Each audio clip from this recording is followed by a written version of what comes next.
This is the complete story of Rome, from a small city to an empire that ruled the world, over 100 years of history, every major emperor, every conquest, every rise and fall. Long before the pyramids stood in Egypt, something began in Italy. 7 small hills sat beside a river. The Tiber River flowed quietly past these hills. No one knew these hills would become the greatest empire in history. The Italian peninsula looks like a boot. It reaches into the blue Mediterranean Sea. The land has fertile valleys. Mountains protect it from enemies. This was the perfect place for Rome to grow.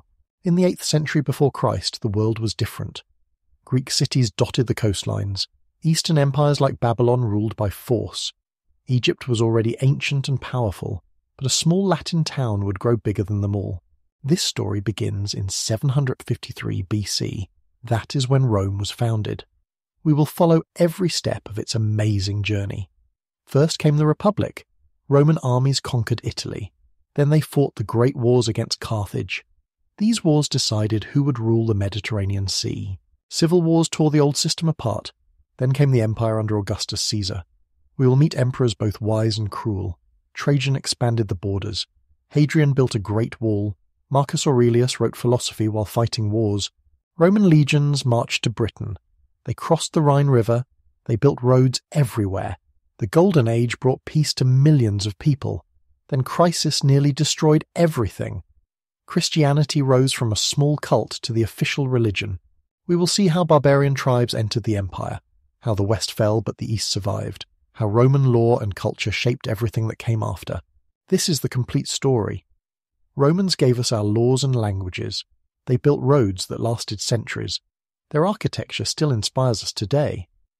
Latin became the foundation of many modern languages. Their government ideas influenced democracy itself. The Roman story explains how our world came to be. From those 7 hills beside the quiet river to the corners of Europe, Africa, and Asia, this is how a city became eternal. Close your eyes now.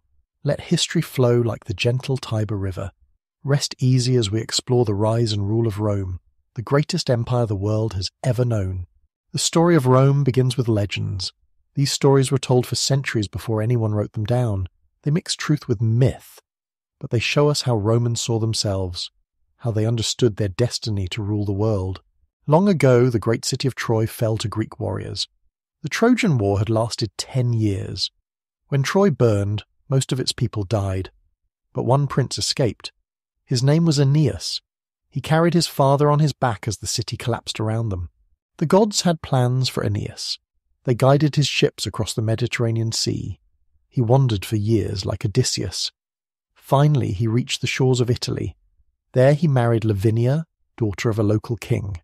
Their descendants would found the greatest city in history. Aeneas started a royal line. For many generations, his family ruled in the Italian hills, but then something terrible happened. A usurper named Amulius stole the throne. He killed his brother Numitor. He forced Numitor's daughter to become a priestess. Her name was Rhea Silvia. As a priestess, she could never marry. She could never have children. This would end Numitor's bloodline forever. But the god Mars had different plans. He came to Rhea Silvia in secret. Soon she gave birth to twin boys. Their names were Romulus and Remus. Amulius was furious. He threw the babies into the Tiber River. He thought they would drown. But the river was gentle that day. The basket carrying the twins floated safely to shore. It came to rest under a fig tree on the Palatine Hill. A she-wolf found the crying babies. Instead of eating them, she nursed them with her own milk. Later, a shepherd named Faustulus discovered the boys. He and his wife raised them as their own sons. The twins grew strong and brave in the wilderness. When they became men, Romulus and Remus learned their true story. They gathered followers and returned home. They killed the usurper Amulius. They put their grandfather Numitor back on his throne. Justice was restored. But the brothers wanted to build their own city. They chose the place where the she-wolf had saved them. The 7 hills beside the Tiber River. The gods would decide who should rule this new city. Each brother stood on a different hill. They watched the sky for signs from the gods. Vultures were sacred birds. They carried messages from Jupiter himself. Remus saw 6 vultures first, but then Romulus saw 12 vultures. The gods had chosen Romulus. Romulus began building the city walls. He marked the boundary with a plough. This was sacred ground. No one could cross without permission, but Remus was angry about losing. He jumped over the wall to mock his brother. Romulus killed him instantly. "So dies anyone who crosses my walls," he declared. This happened on April 24, 753 BC. Romans celebrated this date for over 1,000 years. It was their birthday as a people. But modern historians know the truth is more complex. Archaeology tells a different story. People lived on these hills long before 753 BC. They built simple huts and farms. Different tribes mixed together slowly. There was no single founding moment. Rome grew gradually over many generations. But the legend mattered more than facts. Romans believed they were chosen by the gods. They believed they were destined to rule. This gave them confidence to conquer the world. The she-wolf became their symbol. Twins nursing from a wolf showed their wild strength and divine protection. After founding the city, Romulus became the first king. He ruled for 37 years. He created the basic institutions that would last for centuries. He divided the people into 3 tribes. He established the Senate as a council of elders. He created the first Roman army. Romulus needed more people for his city. Few women lived there. So he invited neighbouring tribes to a festival. When they came with their families, the Romans kidnapped the women. This was called the rape of the Sabines. It sounds terrible today, but Romans saw it as necessary for survival. The Sabine men came back with armies. They wanted their daughters back. War seemed certain, but the Sabine women had grown to love their Roman husbands. They ran between the 2 armies. They begged their fathers and husbands to make peace. The Sabines agreed to merge with the Romans. The city doubled in size. One day, Romulus simply disappeared. He was reviewing troops on the Campus Martius when a storm came. Dark clouds covered everything. When the storm passed, Romulus was gone. Some said the gods had taken him to heaven. Others whispered that the senators had killed him. Either way, Rome needed a new king. The second king was Numa Pompilius. He was a Sabine, not a Roman. This showed that the merged peoples were truly united. Numa was completely different from Romulus. Where Romulus loved war, Numa loved peace. Where Romulus built armies, Numa built temples. Numa ruled for 43 years. He gave Romans their religion. He established the calendar. He created the priesthoods that would serve the gods forever. He built the Temple of Janus. When its doors were closed, Rome was at peace. When they were open, Rome was at war. Under Numa, the doors stayed closed. The Romans learned to respect the gods under Numa. He taught them that divine favour mattered more than military strength. He showed them how to read omens in the flight of birds. He established the sacred rituals that would bind Rome together. When Numa died, Romans mourned him like a father. The third king was Tullus Hostilius. His name meant hostile, and he lived up to it. After Numa's long peace, Tullus brought back war. He believed Romans were getting soft. They needed conflict to stay strong. Tullus destroyed Alba Longa, Rome's mother city. This was where Aeneas's descendants had ruled for centuries. The Alban people were forced to move to Rome. Their nobles joined the Roman patrician class. Their gods were welcomed into Roman temples. Rome absorbed its enemies instead of just defeating them. The most famous story from Tullus's reign was the Battle of the Heratian Curiati. Instead of 2 whole armies fighting, each side chose 3 brothers as champions. The Roman Herati fought the Alban Curiati. Only one Roman brother survived, but he defeated all 3 enemies. This showed that Roman courage could overcome any odds. Tullus built the first Senate house. He expanded the city to include the Caelian Hill. He ruled for 32 years of almost constant war. In the end, he was struck by lightning. Romans said Jupiter killed him for neglecting the gods while focusing only on war. The fourth king was Ancus Marcius. He was Numa's grandson through his mother. Like his grandfather, he preferred peace to war. But unlike Numa, he understood that sometimes war was necessary. He fought only when enemies attacked first. He was called the Just Warrior. Ancus built Rome's first prison, called the Mamertine Prison. It was carved into the rock below the Capitoline Hill. He also built the first bridge across the Tiber River. This connected Rome to its neighbours. Trade began to flourish. Most importantly, Ancus founded the port city of Ostia. It was built where the Tiber River met the sea. Ships could dock there and unload goods for Rome. Salt was harvested from the coastal marshes. The Via Salaria, the Salt Road, carried this precious mineral to the city. Rome was becoming wealthy as well as powerful. The fifth king was Tarquinius Priscus, called Tarquin the Elder. He was not Roman at all. He came from the wealthy Etruscan city of Tarquini. His original name was Lucumo, but he moved to Rome and changed his name to sound more Roman. The Etruscans were Rome's most advanced neighbours. They knew how to work iron and bronze. They built magnificent cities with sewers and temples. They traded across the Mediterranean. Tarquin brought all this knowledge to Rome. Tarquin drained the swampy valley between the hills. This became the Forum Romanum, the heart of the city. He built the great sewer called the Cloaca Maxima. It carried away waste and rainwater. He started construction of the Temple of Jupiter on the Capitoline Hill. This would be Rome's most important temple. Tarquin also established the Roman Games. These were religious festivals with chariot racing and athletic contests. He built the Circus Maximus, a huge track for the races. Romans loved these games. They became a central part of city life. The Etruscans taught Romans about luxury and art. They brought new styles of clothing and jewellery. They introduced gladiator fights at funerals. They showed Romans how to read the future in the entrails of sacrificed animals. Roman culture was changing rapidly. The sixth king was Servius Tullius.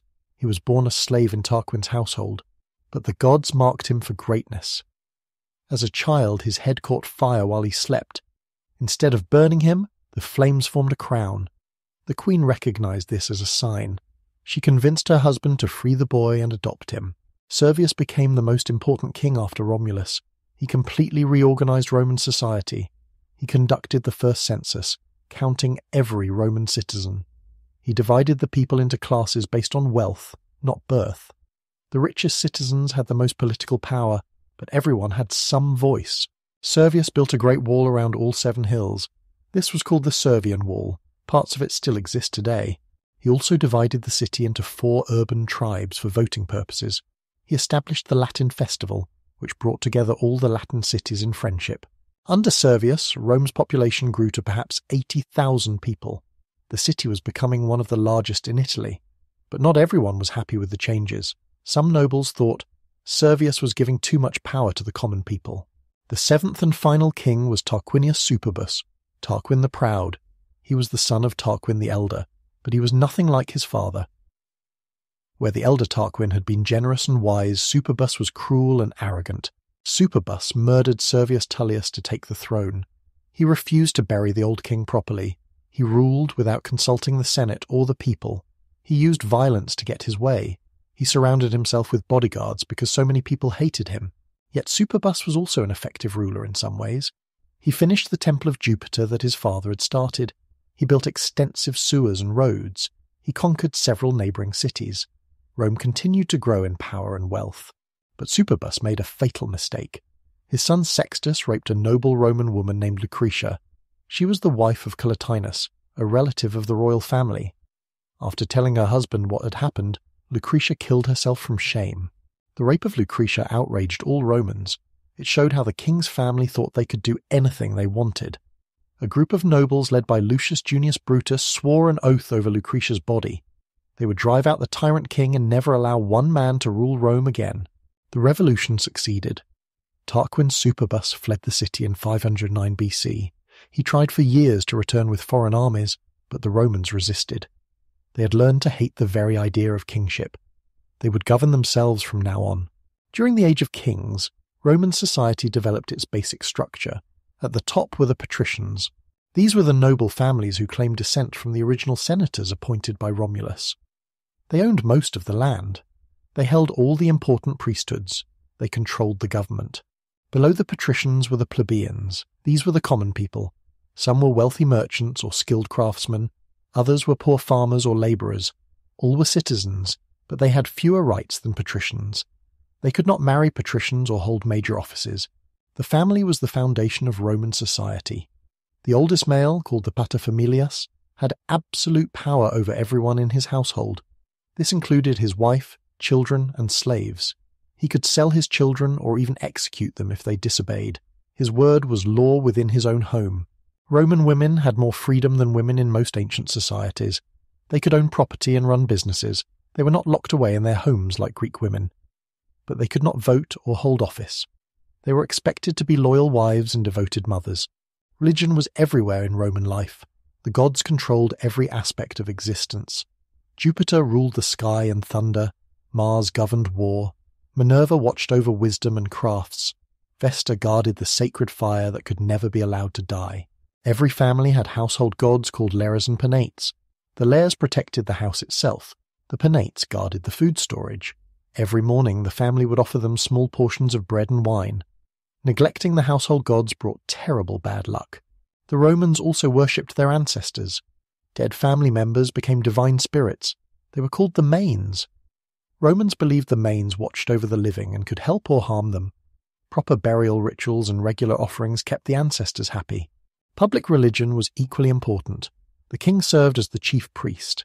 He appointed other priests to serve different gods. The most important were the pontifices, who supervised all religious activities. The augurs read omens to determine the god's will. The flamens served individual deities like Jupiter and Mars. The Vestal Virgins held a special place in Roman religion. These were 6 women chosen as children to tend the sacred fire of Vesta. They served for 30 years and had to remain virgins the entire time. If the fire went out or a Vestal broke her vow of chastity, terrible disasters would strike Rome. Roman culture absorbed influences from many neighbours. The Etruscans taught them about luxury and art. The Greeks introduced philosophy and literature, but Romans kept their own character. They valued duty, discipline, and practical achievement over abstract thinking. The Latin language was developing during this period. It started as the dialect of one small tribe. But as Rome conquered its neighbours, Latin spread throughout Italy. It absorbed words from Etruscan, Greek, and other languages. Latin would eventually become the mother of French, Spanish, Italian, and other Romance languages. The Forum Romanum became the centre of Roman life. Here citizens gathered to hear political speeches. Courts held trials in the open air. Merchants set up stalls to sell goods. Religious processions passed through on their way to temples. The Forum was where Romans showed off their wealth, status, and achievements. Architecture was becoming more sophisticated. The early Romans built simple huts of wood and mud brick. But Etruscan influence brought stone construction and tile roofs. The great Temple of Jupiter showed what Romans could achieve when they put their minds to it. Its foundations were massive blocks of tufa stone. Its columns were carved from marble. Its bronze doors gleamed in the sunlight. Roman law was also developing. At first, the kings made all legal decisions personally, but customary rules began to emerge. These would later be written down as the 12 Tables. The concept of legal precedent was taking root. What had been decided before would influence future decisions. By the end of the royal period, Rome had grown from a collection of hill villages into a real city. It had strong walls, public buildings, and organized government. Its population had grown to rival any city in Italy. The stage was set for the next great chapter in Roman history. The Romans were about to discover that they could govern themselves without kings. They would create a new form of government that would spread across the world. The Republic was about to be born. The year 509 BC changed everything. The Romans had driven out their last king. Now they faced a question no people had answered before. How do you govern without a king? How do you keep order without one man in charge? The answer they found would shape the world for centuries. They created the Republic. This word comes from res publica, the public thing. It meant government belonged to all citizens, not just one ruler. It was a radical idea that would inspire nations for thousands of years. Tarquin the Proud did not give up easily. He fled to his Etruscan allies and begged for help. King Porsenna of Clusium marched on Rome with a huge army. The new republic faced its first great test before it was even 1 year old. The Romans chose 2 men to replace their king. They were called consuls. Each served for only 1 year. Each could veto the other's decisions. This way, no single person could become too powerful. The first consuls were Lucius Junius Brutus and Lucius Collatinus. But Collatinus was related to the hated Tarquin family. Even though he had helped overthrow the king, Romans did not trust him. They forced him to resign and leave the city. This showed how seriously they took their new freedoms. Anyone connected to tyranny had to go. Brutus proved his dedication in the most painful way possible. His own sons plotted to bring back the king. When their conspiracy was discovered, Brutus did not save them. As consul, he ordered their execution. He watched his children die for the Republic. Romans remembered this sacrifice forever. The siege of Rome lasted for months. Porsenna's army controlled the countryside. Food ran short in the city. Many Romans wondered if they had made a terrible mistake. Maybe kings were better than this new system, but heroes emerged to save the Republic. Horatius Cocles held the wooden bridge across the Tiber while his comrades chopped it down behind him. When it collapsed, he swam to safety in full armour. The enemy could not cross the river. Gaius Mucius tried to assassinate Porsenna but killed the wrong man. When captured, he thrust his right hand into a fire to show Roman courage. "This is how little we Romans care for our bodies when honour is at stake," he declared. Porsenna was so impressed he made peace. Cloelia led a group of Roman hostages in a daring escape. She swam across the Tiber with arrows flying around her. Porsenna admired her bravery so much he let her keep her freedom. These stories taught Romans that ordinary citizens could become heroes when the Republic needed them. The new government slowly took shape. The Senate remained as an advisory council, but now it was more powerful than before. Former consuls became senators for life. They guided the Republic with their experience and wisdom. Below the consuls were other officials. Praetors judged legal cases. Quaestors managed money. Aedles supervised public works and markets. All served for 1 year only. All could be held accountable for their actions. The people had assemblies where they could vote on laws and elect officials. The wealthier citizens had the most influence, but everyone had some voice. It was not democracy as we know it today, but it was far more open than rule by kings. But tensions grew between patricians and plebeians. The nobles still controlled most offices and priesthoods. They interpreted the laws to favour themselves. The common people felt cheated. They had helped create the Republic, but they were not sharing in its benefits. The crisis came to a head in 494 BC. The plebeians went on strike. They marched out of the city to the Sacred Mount and refused to come back. Rome could not function without farmers, craftsmen and soldiers. The patricians had to negotiate. The result was a compromise that changed Roman history. The plebeians got their own officials called tribunes. These men could veto any decision that hurt the common people. They were sacred and untouchable. Anyone who harmed a tribune could be killed on the spot. The tribunes gave plebeians a voice in government, but more changes were needed. The biggest problem was that laws were not written down. Patrician judges could interpret them however they wanted. Plebeians never knew if they were being treated fairly. After years of pressure, the patricians agreed to create written laws. A commission of 10 men called the Decemvir studied the laws of other cities. In 450 BC, they published the 12 Tables. These bronze tablets were displayed in the forum where everyone could read them. The 12 Tables covered everything from property rights to family relations. They were harsh by modern standards. Debtors could be sold into slavery, thieves could be executed. But they applied the same rules to everyone.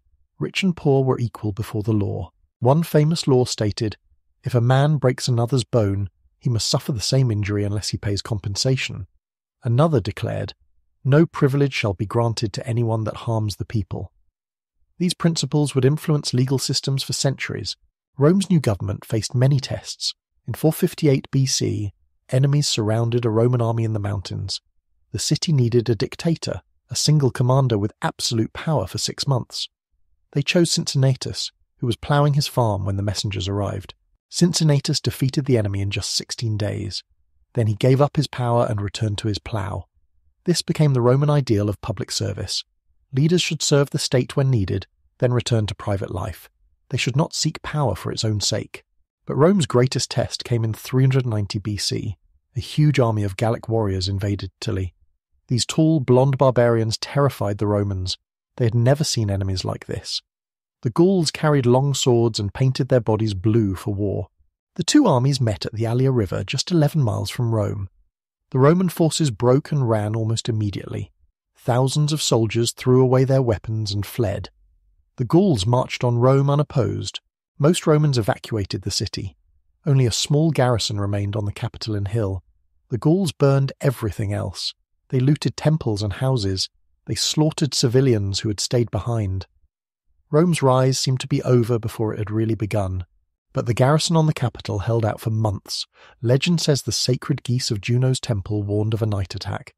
Their honking woke the guards just in time. Marcus Manlius led the defence and threw back the climbing Gauls. Eventually, the Gauls agreed to leave for a payment of gold. But when the Romans complained about false weights, the Gallic chief Brennus threw his sword onto the scales. "Woe to the conquered," he declared. Rome had to pay the extra weight in gold.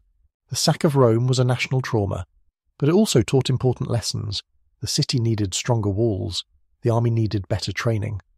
Most importantly, Rome could not afford to have enemies so close to home. Security meant controlling more territory. The Romans rebuilt their city stronger than before. They constructed new walls of massive stone blocks. Some sections still stand today, 2,000 years later. They reorganized their army with better equipment and tactics. They were determined never to suffer such humiliation again. This disaster also changed Roman attitudes toward their neighbours. Before 390 BC, they had been content to dominate the local area. After the Gallic sack, they realized that safety required expansion. They could not be secure until all of Italy was under their control. The recovery from the Gallic disaster took a generation. But by 350 BC, Rome was stronger than ever. The population had grown. The army was better organized. The government was more stable. It was time to expand beyond the familiar hills of Latium. Rome's first targets were the Latin cities nearby. These were old allies and relatives. They spoke the same language and worshipped the same gods. But they had not helped when the Gauls attacked. Some had even tried to take advantage of Rome's weakness. The Latin wars lasted from 340 to 338 BC. One by one, Rome defeated its former allies. But the Romans were clever in victory. Instead of destroying the Latin cities, they offered them partnership. Some became full Roman citizens. Others became allies with special privileges. This was Rome's great innovation. Most conquerors ruled through fear and force. Romans offered membership in their growing community. Defeated enemies could become Romans themselves. This created loyalty instead of resentment. The real test came against the Samnites. These mountain warriors controlled the rugged interior of southern Italy. They were tough fighters who knew their homeland perfectly.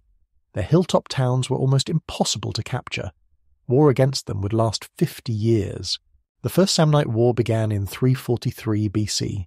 Roman legions struggled in the unfamiliar mountains. Narrow passes made their formations useless. Samnite guerrillas struck without warning and melted away. The Romans won some battles but could not end the war. The most famous disaster came at the Caudine Forks in 321 BC. Two Roman armies were trapped in a narrow valley. The Samnites blocked both ends with fallen trees and rocks.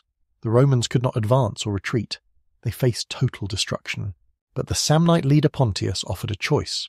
The Romans could surrender and pass under the yoke, a spear held between two upright poles. This was the ultimate humiliation for a warrior, but it meant they could go home alive. The Roman commanders chose dishonor over death. Their entire army crawled under the yoke while the Samnites jeered. When they reached Rome, the citizens were furious. The consuls who had agreed to this were sent back to the Samnites in chains. This humiliation drove the Romans to change their military system. The old phalanx formation did not work in mountains. They developed the manipular legion instead. This divided the army into smaller, more flexible units called maniples. Each could fight independently in broken terrain. The manipular legion had 3 lines of soldiers. The hastati were young men in front. The principes were experienced warriors in the middle. The triarii were veterans in the back. If the front lines failed, the rear lines could still fight. "It comes to the triarii," became a Roman saying for desperate situations. Roman equipment improved too. Soldiers carried javelins called pila that bent on impact. Enemies could not throw them back. The gladius was a short stabbing sword perfect for close combat. Large rectangular shields protected the whole body. Most importantly, Romans built roads into conquered territory. The Via Appia connected Rome to Capua in just 4 days of hard marching. Armies could move quickly to trouble spots. Messages travelled faster than ever before. Roman power reached into every corner of Italy. These roads were engineering marvels. They ran straight across hills and valleys. They had solid foundations of stone and gravel. They could carry heavy wagons in all weather. Many are still used today after 2,000 years. Roman colonies were planted along the roads. These were new cities filled with Roman citizens. They provided local security and spread Roman culture. Colonists received land in exchange for military service. It was a good deal for both sides. The alliance system held Italy together. Each allied city kept its own laws and customs, but all provided soldiers when Rome called. Roman citizenship was the reward for loyalty. Even former enemies could become Romans if they proved themselves. The system worked brilliantly. When Pyrrhus of Epirus invaded Italy in 280 BC, he found no welcome.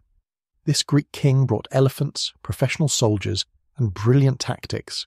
He won battles at Heraclea and Asculum, but he could not win the war. "Another such victory and I am ruined," Pyrrhus reportedly said. His army was bleeding away in Italy. Every battle cost him irreplaceable men. The Romans just recruited more soldiers from their allies. They could afford to lose battles as long as they won the war. Pyrrhus offered to negotiate several times. He sent his diplomat Cineas to Rome with generous terms, but the blind old senator Appius Claudius spoke against peace. "Rome does not treat with foreign kings on Italian soil," he declared. The war would continue until Pyrrhus left. In the end, Pyrrhus gave up and returned to Greece. His Italian allies surrendered one by one. The last Greek cities in southern Italy came under Roman control. For the first time, Romans controlled territory outside mainland Italy. They were becoming an imperial power. By 264 BC, Rome dominated the Italian peninsula from the Alps to the southern seas. No single city had ever controlled so much territory. The population under Roman rule was over 3 million people. The army could field over 700,000 soldiers. But this was only the beginning. Across the narrow Strait of Messina lay the island of Sicily. It was rich in grain and controlled the sea routes between Italy and Africa. Greek cities dotted its eastern coast. Carthaginian colonies held the west. Rome was about to face its greatest enemy. The Carthaginians controlled trade across the western Mediterranean. They had wealth, powerful allies, and naval supremacy. The coming conflict would decide who ruled the ancient world. Sicily was the prize that started the greatest war of the ancient world. This island sat like a stepping stone between Italy and Africa. Whoever controlled it controlled the sea lanes that carried trade and grain. Rome could not allow a hostile power to hold such a strategic position. The crisis began in the city of Messana, right across the strait from Italy. A group of Italian mercenaries had seized the city illegally. When Syracuse and Carthage both moved to reclaim it, the mercenaries appealed to Rome for help. This put Rome in a difficult position. Helping bandits who had stolen a city was morally wrong. But letting Carthage control the strait was strategically dangerous. After much debate, the Romans decided to intervene. Their first step outside Italy would be into someone else's war. The Carthaginians were very different from any enemy Rome had faced. Their city in North Africa was one of the richest in the world. They traded from Spain to Egypt. Their ships carried silver, tin, ivory, and gold. They hired the best soldiers money could buy. Carthage had been founded by the Phoenicians centuries before Rome existed. These master traders had spread across the Mediterranean, establishing colonies everywhere. They worshipped strange gods who demanded human sacrifice. Their language was completely foreign to Roman ears. The Romans called them Peni, meaning Phoenicians. That is why these conflicts became known as the Punic Wars. They would last over a century and determine whether Rome or Carthage would dominate the Mediterranean world. The First Punic War began in 264 BC when Roman legions crossed to Sicily. They quickly captured Messana and defeated a Carthaginian army on land. But Carthage ruled the sea. Their ships could supply their fortresses while blockading Roman ports. The Romans made a revolutionary decision. They would build a navy from scratch. They had never been a sea power. Most Romans barely knew how to swim, but they captured a Carthaginian warship and used it as a model to build 100 copies. The new Roman ships had a clever innovation called the corvus, or raven. This was a drawbridge with spikes that could be dropped onto enemy vessels. It turned sea battles into land battles. Roman soldiers could storm across and fight hand-to-hand where they were superior. The first great naval victory came at Mylae in 260 BC. The Roman fleet was commanded by Gaius Duilius, who had never seen the ocean before this campaign. His corvus ships trapped the experienced Carthaginian navy and destroyed 50 vessels. Rome suddenly controlled the seas around Sicily. But the Romans learned that naval warfare was expensive and dangerous. Storms sank entire fleets. Maintaining ships and training crews cost enormous amounts of money. Several times the Roman treasury was nearly bankrupt from building new navies. The war dragged on for 23 years. Neither side could deliver a knockout blow. Romans won most land battles. Carthaginians usually controlled the sea. Cities changed hands repeatedly. Both sides were exhausted by the endless fighting. Finally, Rome built one last fleet and cornered the Carthaginian navy at the Aegates Islands in 241 BC. This time, Roman seamanship had improved enough to win without the corvus. The Carthaginian fleet was destroyed. Carthage had to make peace. The terms were harsh. Carthage gave up all claims to Sicily and paid a huge tribute to Rome. When they could not pay on time, Rome also seized Sardinia and Corsica. These became Rome's first provinces, territories ruled directly rather than through alliances. The victory changed Rome forever. For the first time, they controlled land across the sea. They had to learn how to govern foreign peoples with different languages and customs. They collected taxes from Sicily's grain fields to feed their growing population. But the peace did not last. Carthage rebuilt its strength in Spain, where silver mines provided new wealth. The Barca family, Hamilcar, Hasdrubal, and young Hannibal, created a Carthaginian empire among the Spanish tribes. War came again over the city of Saguntum in Spain. This city was Rome's ally, but it lay within Carthage's sphere of influence. When Hannibal captured it in 218 BC, Rome demanded he be handed over for punishment. Carthage refused. The Second Punic War had begun. This time, Carthage struck first. Instead of waiting for Romans to cross the sea, Hannibal would bring the war to Italy itself.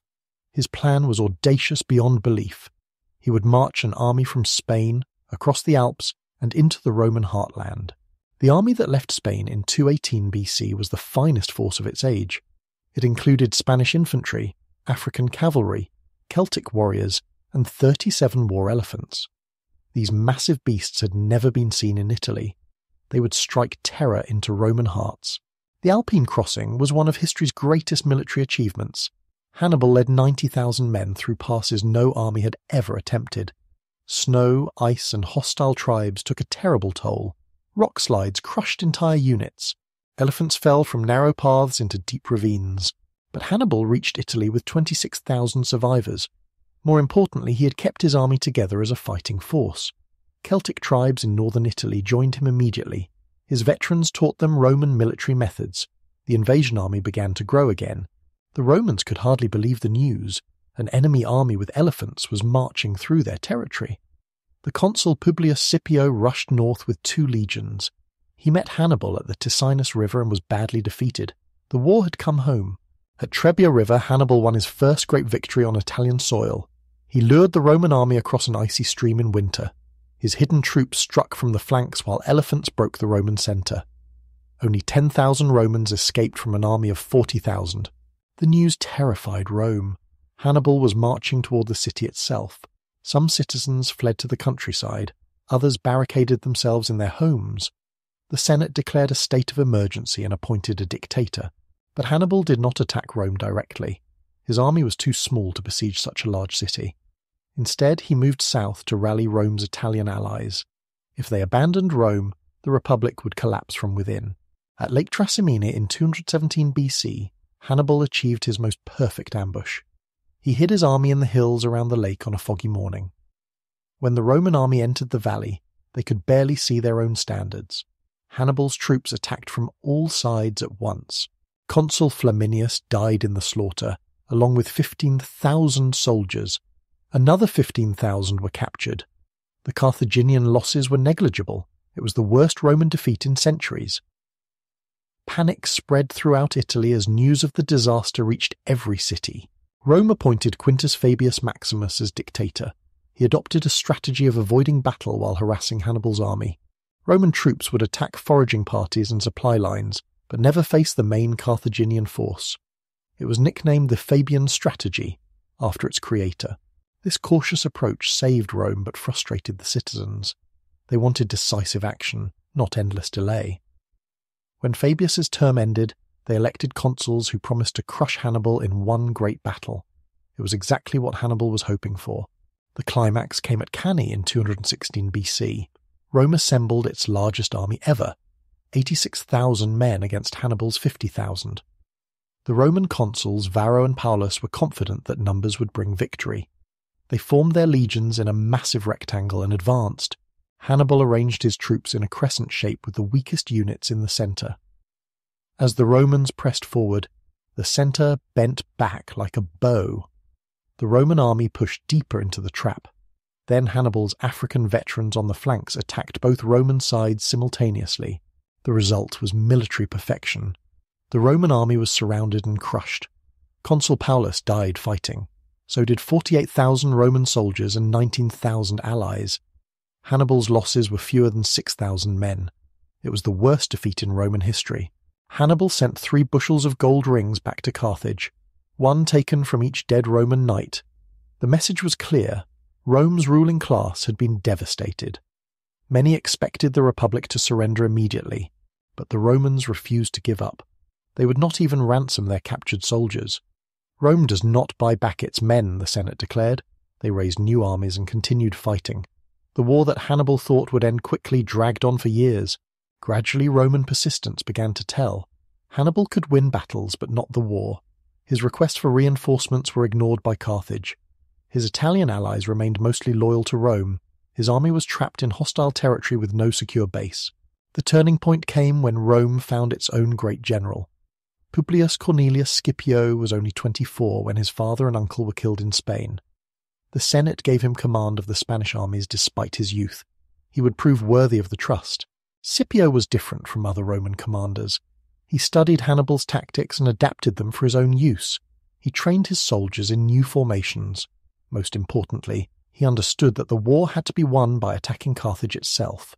In Spain, Scipio captured Carthago Nova, Carthage's main base. He won over Spanish tribes with generous treatment. He defeated Hannibal's brothers Hasdrubal and Mago in separate campaigns. By 206 BC, Carthage had lost all of Spain. Then Scipio proposed the boldest strategy of the war. Instead of continuing to chase Hannibal around Italy, Rome should invade Africa and threaten Carthage directly. This would force Hannibal to return home to defend his own city. The Senate was reluctant at first. They feared leaving Italy while Hannibal was still there. But Scipio convinced them by landing in Africa with a volunteer army. His victories against Carthaginian forces proved the strategy could work. The plan succeeded perfectly. When Carthage was threatened, they recalled Hannibal from Italy. After 15 years, he finally returned home. The 2 greatest generals of the age would meet in one final battle to decide the war. The armies faced each other at Zama in 202 BC. Both commanders had learned from their previous encounters. Hannibal had war elephants but fewer cavalry than usual. Scipio had studied Carthaginian tactics and prepared countermeasures. The battle began with an elephant charge that failed completely. Scipio's men created corridors for the beast to run through harmlessly. The Carthaginian cavalry was driven off early. When the infantry lines met, Roman superiority in numbers and equipment began to tell. At the crucial moment, Roman cavalry returned from pursuing the enemy horse. They struck Hannibal's army from behind, just as Scipio had done to the Romans at Cannae. The Carthaginian army collapsed. Hannibal himself barely escaped with his life. Carthage had to accept a devastating peace. They gave up their entire navy except for 10 ships. They could not make war without Roman permission. They paid an enormous tribute over 50 years. Most of their empire was stripped away. Rome was now the dominant power in the Western Mediterranean. But some Romans were not satisfied with victory. They feared that Carthage might recover and threaten them again. A party led by Cato the Elder demanded the complete destruction of their enemy. Cato ended every speech in the Senate the same way, no matter what the topic. Furthermore, I think Carthage must be destroyed. He would bring fresh figs from Africa to show how close the enemy was to Rome. His obsession eventually convinced his fellow senators. The Third Punic War was really no war at all. It began in 149 BC over a minor dispute. Rome demanded that Carthage abandon their city and move inland. When the Carthaginians refused, Roman armies besieged their walls. The siege lasted 3 years. The Carthaginians fought desperately, knowing they faced complete annihilation. Women cut off their hair to make bowstrings. Citizens melted down gold and silver to make weapons. But they could not match Roman resources and determination. In 146 BC, Scipio Aemilianus finally broke into the city. The destruction was total and systematic. Every building was torn down. The population was killed or enslaved. Salt was supposedly scattered on the ground so nothing would ever grow there again. The psychological impact was enormous. Rome had wiped out a civilization that was older than itself. The message to all enemies was clear. Resistance was not just futile, but fatal. Rome would show no mercy to those who threatened its security. Yet some Romans were troubled by what they had done. Scipio Aemilianus wept as he watched Carthage burn. He quoted Homer's lines about the fall of Troy. The day will come when sacred Troy will fall. He understood that empires rise and fall. Even Rome might share Carthage's fate someday. The Punic Wars transformed Rome from an Italian city-state into a Mediterranean empire. They controlled Sicily, Sardinia, Corsica, Spain, and North Africa. They had defeated the greatest military genius of the age. No power on earth could challenge them directly. But victory brought new problems. Ruling an empire was different from leading a city-state. Roman values and institutions were strained by wealth and responsibility. The republic that had risen so high was beginning to show cracks that would eventually destroy it. With Carthage destroyed, Rome stood alone as master of the Western Mediterranean. But the eastern half remained unconquered. Here lay the kingdoms that had inherited Alexander the Great's empire. Macedonia, Syria, and Egypt were still powerful and wealthy. They ruled over the Greek cities that had created philosophy, art, and science. Romans looked east with mixed feelings. They respected Greek culture and learning, but they also saw weakness in Greek politics. The Greeks fought endless wars among themselves. Their kingdoms were corrupt and divided. Someone needed to bring order to this chaos. The Eastern Wars began almost by accident. Rome had no master plan to conquer Greece and Asia. They were drawn in step by step, trying to solve problems and help allies. But each intervention led to deeper involvement. Each victory created new responsibilities. The first challenge came from Macedonia. King Philip V had allied with Hannibal during the dark days of the Second Punic War. He had attacked Roman friends in Greece while Rome was fighting for its life. The Romans had not forgotten this betrayal. Philip was a capable king who wanted to rebuild Macedonian power. He conquered Greek cities and threatened Roman allies. When Athens and other cities asked for help, Rome could not ignore their pleas. The Second Macedonian War began in 200 BC. The Roman legions that landed in Greece were veterans of the Punic Wars. They had learned how to fight on any terrain against any enemy. The Macedonian phalanx was still a formidable force, but it was inflexible compared to the Manipular legion. At Cynocephaly in 197 BC, the two military systems met in direct combat. The phalanx worked well on level ground, but the hills broke up its formation. Roman maniples could fight independently on broken terrain. They surrounded and destroyed parts of the phalanx that became separated. Philip I was defeated and forced to give up his conquests in Greece. But Rome did something unexpected. Instead of keeping the Greek cities for themselves, they declared them free and independent. At the Isthmian Games in 196 BC, the Roman commander Flamininus announced that all Greeks would govern themselves. The Greeks went wild with joy. They showered the Romans with flowers and cheered until they were hoarse. Some fainted from excitement. Never had conquerors been so generous in victory. Rome seemed different from other imperial powers. They came as liberators, not oppressors. But freedom proved difficult for the Greeks. They immediately began fighting among themselves again. Different cities appealed to Rome to settle their disputes. The Romans tried to stay out of Greek politics, but they kept being pulled back in. The situation became more complicated when Antiochus III of Syria invaded Greece. This king ruled the largest of Alexander's successor kingdoms. His empire stretched from Asia Minor to India. He brought a massive army with war elephants and exotic troops from across Asia. Antiochus thought the Romans were exhausted from their wars with Carthage and Macedonia. He believed Greeks would rally to him as a liberator from Roman influence. He was wrong on both counts. The Romans were stronger than ever, and most Greeks preferred Roman protection to Syrian rule. The war moved to Asia when Roman legions crossed the Hellespont. At Magnesia in 190 BC, they crushed Antiochus's huge army. The Syrian king lost 50,000 men while Roman casualties were minimal. It was another demonstration of Roman military superiority. The peace terms were devastating for Syria. Antiochus had to give up all his territory in Asia Minor. He paid enormous tribute and surrendered his war elephants and navy. His kingdom never recovered from this defeat.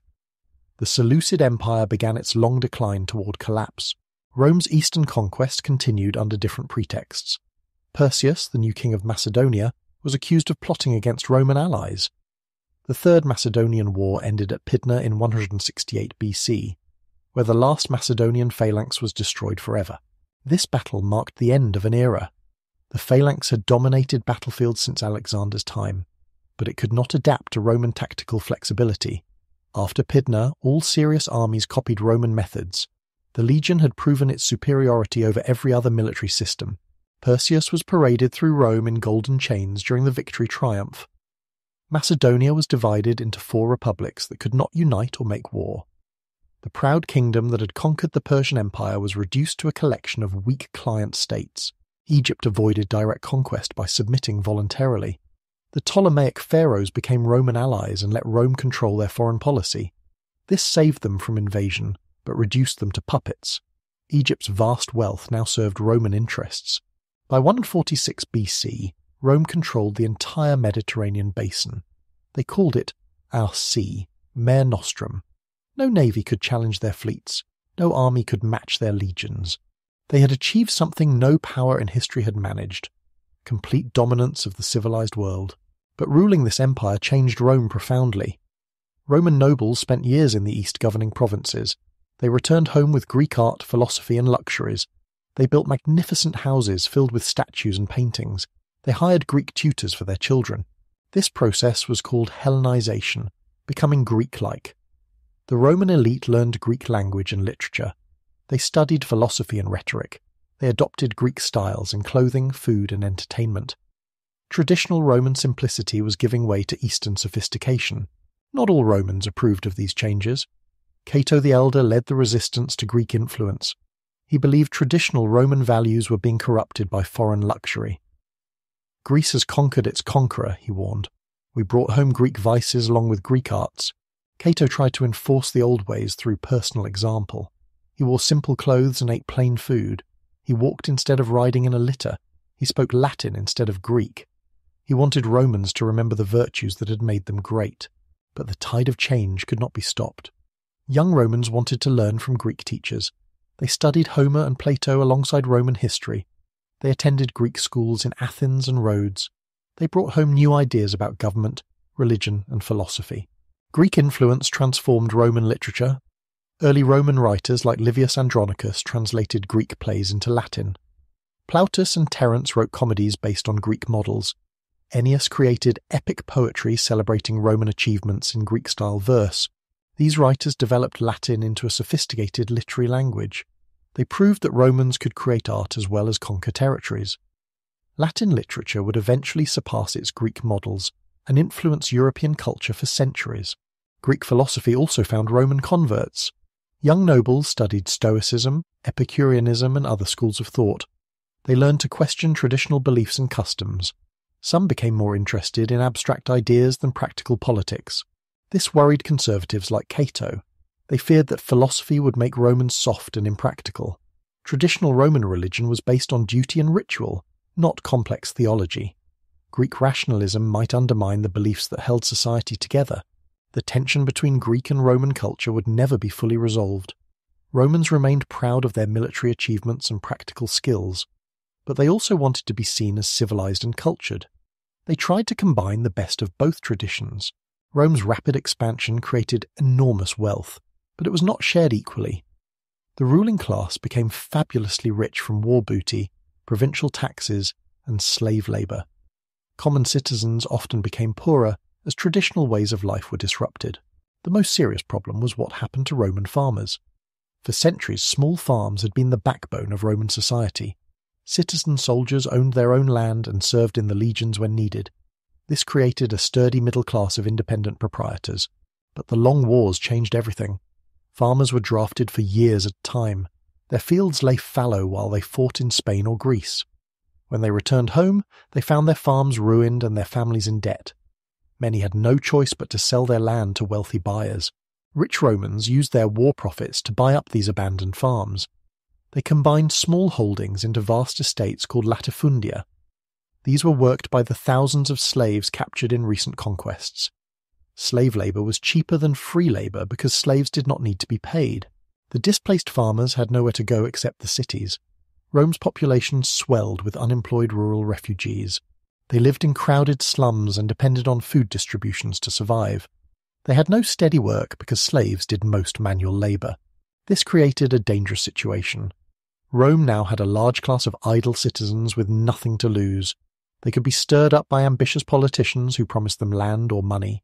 The mob could be a powerful political weapon in the right hands. The slave population grew enormously during this period. Every war brought thousands of captives to the slave markets. Historians estimate that 1/3 of Italy's population was enslaved. This was far more than any society had ever contained. Most slaves worked on the great estates under terrible conditions. They were treated as property, not people. They could be bought, sold, beaten, or killed at their master's whim. Many came from civilized societies and deeply resented their degradation. Slave revolts became common as the numbers grew. The most serious began in Sicily in 135 BC, when a Syrian slave named Eunice claimed to be a prophet king. Thousands of slaves joined his rebellion. It took Roman armies 3 years to crush the revolt and crucify the survivors. The transformation of agriculture had political consequences too. The traditional Roman army was based on property-owning citizens who could afford their own equipment. But if small farmers were disappearing, where would future soldiers come from? Military recruitment became increasingly difficult. Many citizens were too poor to buy armour and weapons. Others had no land to return to after service.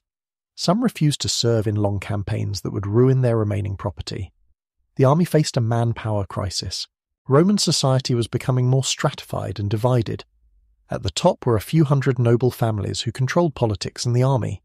They lived in luxury and competed to display their wealth through public building projects and expensive games. Below them was a growing class of wealthy businessmen called equites or knights. They made fortunes from government contracts, tax collection, and trade with the provinces. They had money but lacked the political influence of the old aristocracy. The urban masses lived in poverty despite Rome's imperial wealth. They crowded into multi-story apartment buildings that frequently collapsed or caught fire. They depended on grain distributions and public entertainment to survive. They had votes, but little real power. Traditional Roman values were under strain from all these changes. The old ideals of simplicity, duty, and public service seemed outdated in a world of imperial luxury. Young nobles cared more about Greek philosophy than Roman military virtues. Family structures were changing too. In the old days, fathers had absolute authority over their children. But wealthy sons now spent years studying abroad and returned home with foreign ideas. They were less willing to obey traditional patriarchal authority. Women's roles were also evolving. Upper-class Roman women had always had more freedom than their Greek counterparts. Now they became even more independent. They managed large households and business interests while their husbands served in distant provinces. Religious practices reflected the general uncertainty. Romans continued to worship their traditional gods, but they also adopted new deities from conquered territories. Mystery cults promising personal salvation attracted followers who found the old civic religion unsatisfying. The growth of luxury created new moral problems. Roman writers complained about corruption, greed, and self-indulgence among the elite. Public offices were increasingly seen as opportunities for personal enrichment rather than service to the state. Provincial government was especially corrupt. Governors had almost unlimited power over their subjects. Many used their positions to extort money and property. They returned to Rome wealthy enough to buy political offices and immunity from prosecution. The courts were dominated by the same aristocratic class that profited from provincial exploitation. Governors and tax collectors were rarely convicted of crimes against provincial subjects. Justice became a privilege of wealth and social position. All these problems were interconnected. Military difficulties stemmed from economic changes. Social tensions reflected political inequalities. Cultural conflicts expressed deeper anxieties about Roman identity and values. The Republic was facing its first serious internal crisis. Some thoughtful Romans recognized that fundamental reforms were needed. The old system was breaking down under the strain of governing a world empire. New solutions were required to preserve Roman institutions and values, but change would be difficult and dangerous. The ruling class benefited from existing arrangements and would resist reforms that threatened their privileges. Any attempt at change would face fierce opposition from entrenched interests. The stage was set for a confrontation between reformers and conservatives. The outcome would determine whether the Republic could adapt to its new circumstances or would be destroyed by internal contradictions. The crisis was about to begin. In 133 BC, a young Roman noble decided that something had to be done about his country's problems. Tiberius Sempronius Gracchus came from one of Rome's most distinguished families. His father had been a great general. His mother was a daughter of Scipio Africanus. He had every reason to defend the existing system, but Tiberius had seen the problems firsthand. As a military officer in Spain, He had witnessed the difficulty of recruiting soldiers from the shrinking class of property-owning citizens. On his journey home through Italy, he had observed the great slave estates that had replaced family farms. The immediate crisis was military. Rome needed soldiers for its armies, but fewer citizens met the property requirements for service. The traditional system linked military duty to land ownership. Citizens who owned property had a stake in defending the state. But what happened when most citizens owned no property? Tiberius decided to run for tribune of the plebs, an office that could propose laws to help common citizens. His solution was simple and radical: redistribute public land to landless citizens. Rome owned vast territories conquered from enemies. Much of this was illegally occupied by wealthy ranchers who paid little or no rent. The law was reasonable in principle. Public land belonged to the Roman people, not to wealthy squatters. Giving small plots to poor citizens would recreate the class of citizen soldiers that had made Rome great. It would also reduce the dangerous concentration of landless masses in the cities, but the proposal threatened powerful interests. Senators and other nobles had invested heavily in their illegal holdings. They had built houses, planted orchards, and established profitable operations. Being forced to give up this land would cost them fortunes. The Senate tried to block Tiberius by convincing his fellow tribune Marcus Octavius to veto the land bill. This was a normal part of the Roman system. Any tribune could stop legislation by exercising his veto power. Usually this forced compromise and negotiation, but Tiberius was determined not to let his reform die. He took an unprecedented step. He convinced the popular assembly to depose Octavius from office. This had never been done before. Tribunes were considered sacred and untouchable. Removing one set a dangerous precedent. The land bill passed, but finding money to implement it proved difficult. The Senate controlled finances and refused to provide funding for land redistribution. Tiberius needed another unprecedented solution. He proposed using the treasure of Pergamon, whose king had recently died and left his kingdom to Rome. This violated the Senate's traditional control over foreign policy and finances. Senators were outraged that a tribune would bypass them completely. They began to see Tiberius not as a reformer, but as a revolutionary who threatened the constitution itself. The conflict escalated when Tiberius decided to run for a second term as tribune. This was either illegal or at least contrary to custom. Roman offices were supposed to be held for 1 year only. Seeking immediate re-election looked like an attempt to become a permanent leader. Tiberius's supporters gathered in the Forum on election day. Rumours spread that he wanted to be king. When someone placed a crown or wreath on his head as a joke, opponents claimed it proved his royal ambitions. The crowd became angry and divided. The consul asked the Senate for emergency powers to protect the state. The senators, led by the chief priest Pontifex Maximus, decided to take direct action. They had no legal authority to use violence, but they claimed the Republic was in danger. A mob of senators and their clients attacked Tiberius and his supporters with clubs and stones. The tribune tried to flee but was cornered near a temple. He was beaten to death along with 300 of his followers. It was the first outbreak of serious political violence in Roman history. The killing of Tiberius Gracchus marked a turning point in Roman politics. For the first time, Romans had used violence to settle a political dispute. The precedent would be repeated many times in the coming decades. The Republic was learning to solve problems through bloodshed rather than compromise. But the land problem had not been solved. Small farmers continued to lose their holdings to slave estates. The urban masses continued to grow larger and more desperate. Military recruitment remained difficult. The underlying causes of the crisis were still there. 10 years later, Tiberius's younger brother Gaius decided to continue the reform program. Gaius Gracchus was more experienced and politically skillful than his brother. He understood that lasting change required building a broader coalition of support. Gaius was elected tribune in 123 BC with a comprehensive program of reforms. Like his brother, he proposed land redistribution to help landless citizens. But he also included measures to benefit other groups who felt excluded from power. The grain law was his most popular proposal. The state would sell wheat to Roman citizens at subsidized prices. This would help the urban masses who struggled to afford basic food. It would also create a political bond between the tribune and the people. The court's reform targeted the business class. Senators had traditionally judged cases involving provincial governors accused of extortion, but senators protected each other and rarely convicted fellow nobles. Gaius proposed transferring these courts to the equities, wealthy businessmen who resented senatorial privilege. This was clever politics. The equites had money but lacked political influence. They often clashed with governors who interfered with their tax collection and business operations. Giving them judicial power would create a new check on senatorial corruption. Gaius also proposed extending citizenship to Latin allies throughout Italy. These communities provided soldiers for Roman armies but received fewer benefits than full citizens. Including them in the citizen body would strengthen the state and reward loyalty. The reform program was ambitious and well designed. Each element addressed real problems and created new supporters for change. Gaius was building the kind of broad coalition that could overcome entrenched resistance. But the Senate fought back with the same tactics they had used against Tiberius. They convinced one of Gaius's fellow tribunes to veto his proposals. They spread rumors about his ambitions and loyalty. They offered competing proposals designed to divide his supporters. The citizenship proposal proved especially controversial.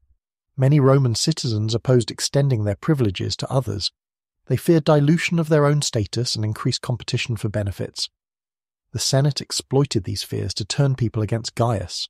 When Gaius ran for a third term as tribune in 121 BC, he was defeated. His power was broken, but he remained dangerous to his enemies. The Senate decided to eliminate him, just as they had eliminated his brother. The new consul was given emergency powers to restore order. When Gaius's supporters occupied the Aventine Hill, the consul led an armed force against them. The battle was brief but decisive. Gaius died along with 3,000 of his followers. The Gracchian movement was finished, but its impact was permanent. Roman politics would never be the same again. Two new factions had emerged from the crisis: the Optimates, who supported traditional senatorial government, and the Populares, who appealed directly to the people's assemblies.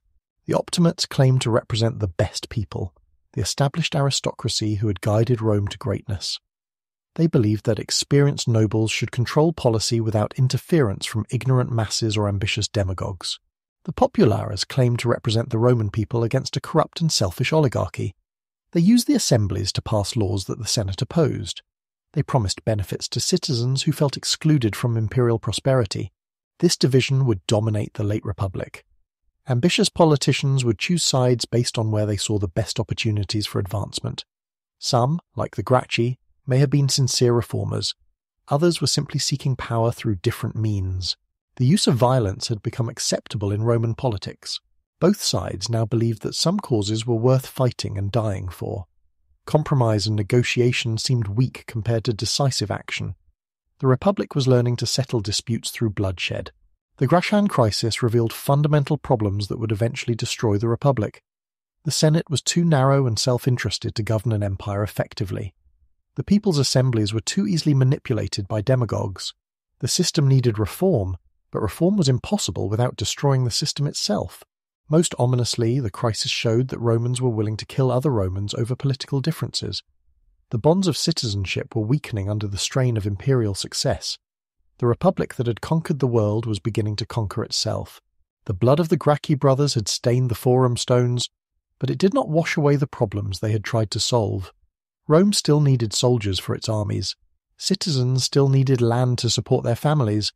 The Republic still needed reforms to govern its vast empire effectively. But now violence had become part of Roman politics. Politicians learned that they could achieve through force what they could not win through debate. The Senate had killed reformers rather than accept change. Future leaders would remember this lesson and prepare accordingly. The Republic was entering its final century of existence. The next 100 years would see civil wars, military dictators, and the collapse of ancient institutions. Great men would rise and fall like shooting stars. The government that had conquered the world would destroy itself through internal conflict. The first military strongman was Gaius Marius, a tough soldier from the countryside near Rome. He was not born into the aristocracy like most Roman leaders. His family were farmers who had worked their way up through military service. This made him different from the pampered nobles who usually controlled politics. Marius got his chance during a war in North Africa. The Numidian king Jugurtha had been bribing Roman officials for years. He killed his rivals, broke treaties, and laughed at Roman demands.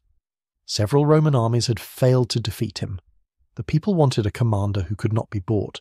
The nobles opposed Marius because he was an outsider. They preferred generals from their own class even if they were incompetent. But the popular assembly elected Marius consul in 107 BC over senatorial objections. He promised to end the war quickly and bring Jugurtha back in chains. Marius knew that military victory required military reform. The old system of citizen soldiers was breaking down. Too few Romans owned enough property to serve in the legions. Those who qualified often tried to avoid long campaigns that would ruin their farms. The solution was revolutionary. Marius opened the legions to landless citizens who would serve for pay. These professional soldiers would make the army their career. They would serve for 20 years and receive land grants when they retired. The state would provide all equipment and training. This created a much more effective military force. Professional soldiers were better trained and more experienced than part-time citizen soldiers. They could campaign year-round in any climate. They were loyal to their commanders who provided their pay and promised their retirement benefits. But the reform had dangerous political consequences. These soldiers owed their livelihood to their generals, not to the state. If a commander promised them land or money, they would follow him anywhere, even against Rome itself. The army was becoming a personal tool of ambitious leaders. Marius proved the effectiveness of his reformed legions in Africa. He captured Jugurtha through superior tactics and relentless pursuit. When he returned to Rome, he paraded the Numidian king through the streets before strangling him in prison. The people cheered their victorious general. An even greater test came from the north. 2 Germanic tribes, the Cimbri and Teutons, had left their homeland and were migrating south. They had already destroyed several Roman armies and threatened Italy itself. These barbarians were huge warriors who fought with berserker fury. The Romans were terrified. Memories of the Gallic sack 3 centuries earlier still haunted their nightmares. Women and children fled from the northern cities. Some citizens talked about abandoning Italy entirely. The Republic faced a crisis of survival.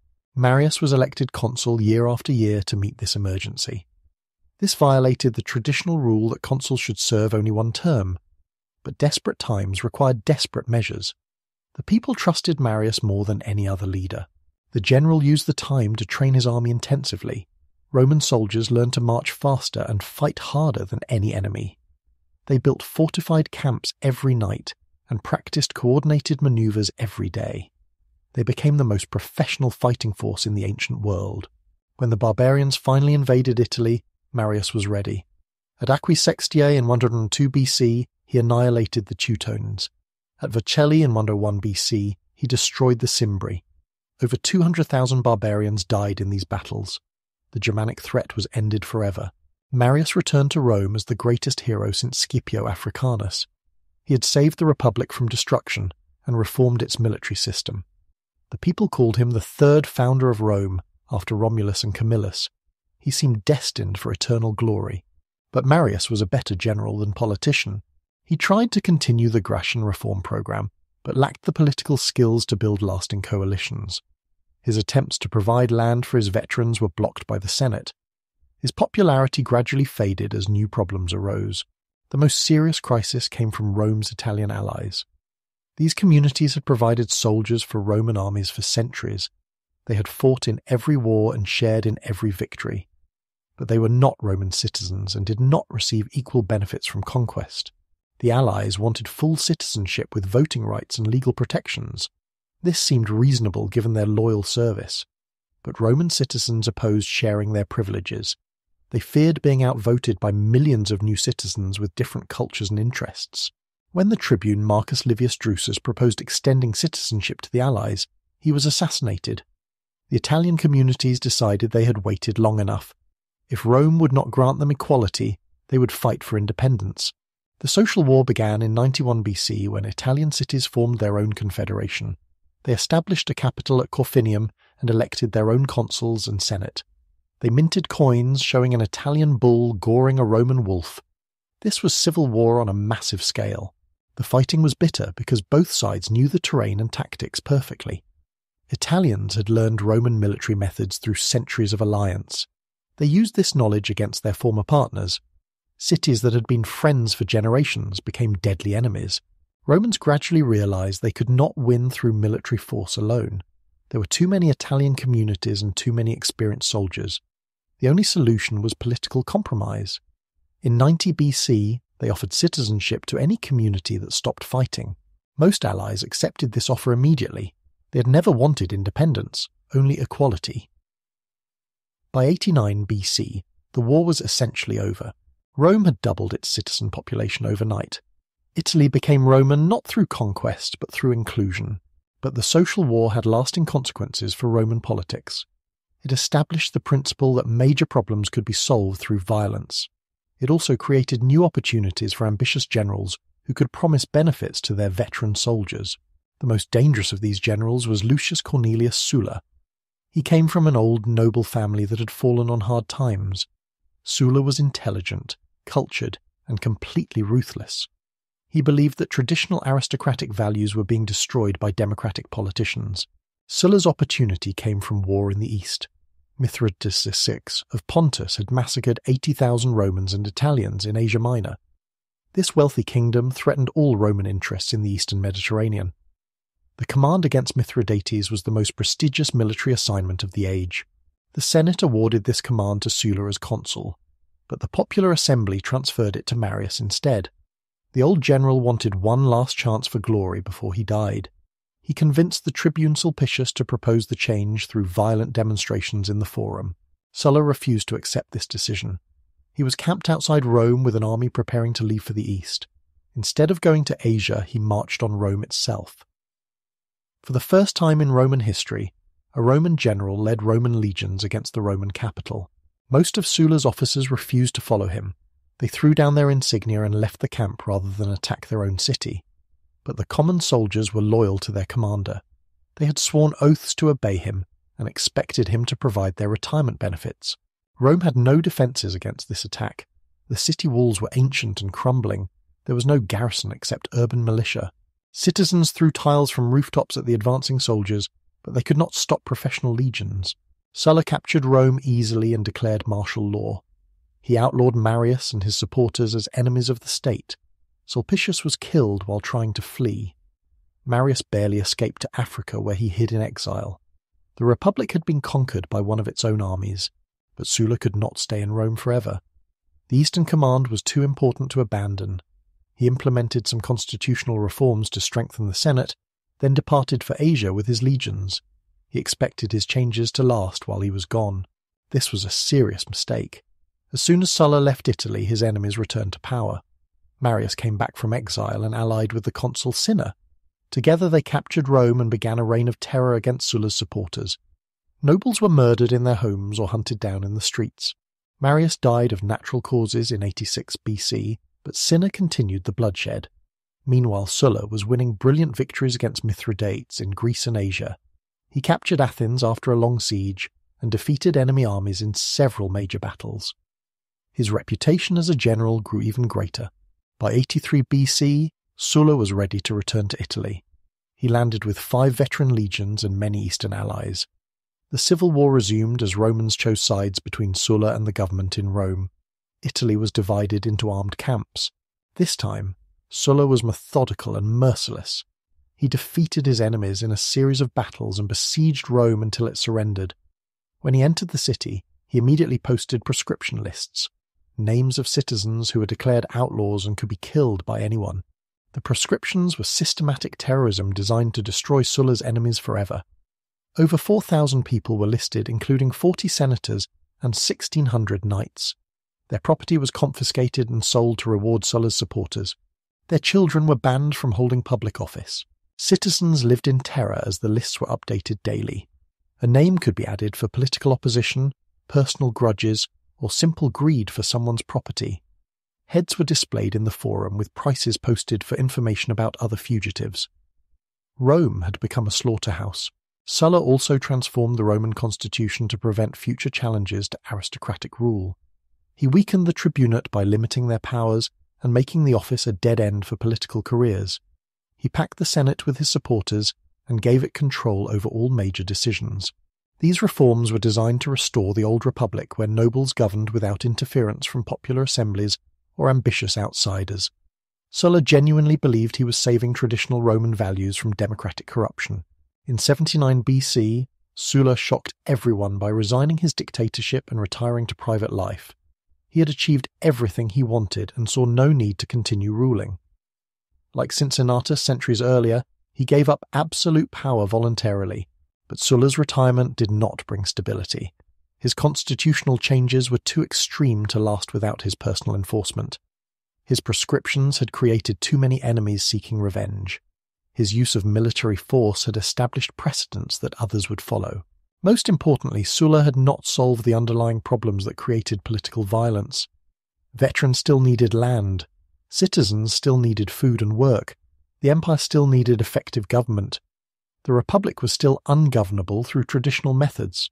The next generation of Roman leaders learned important lessons from Marius and Sulla. Military success was the key to political power. Veterans were more loyal than senators. Constitutional rules could be broken if you had enough swords to back you up. The Republic was becoming a competition between warlords. The most successful of these new leaders was Pompey Magnus, Pompey the Great. He came from a wealthy family in central Italy and showed military genius from an early age. At 23, he raised 3 legions from his own estates to support Sulla in the civil war. Pompey won his first victories in Africa and Sicily, clearing out the last resistance to Sulla's regime. When he returned to Rome, he demanded a triumph even though he had never held elected office.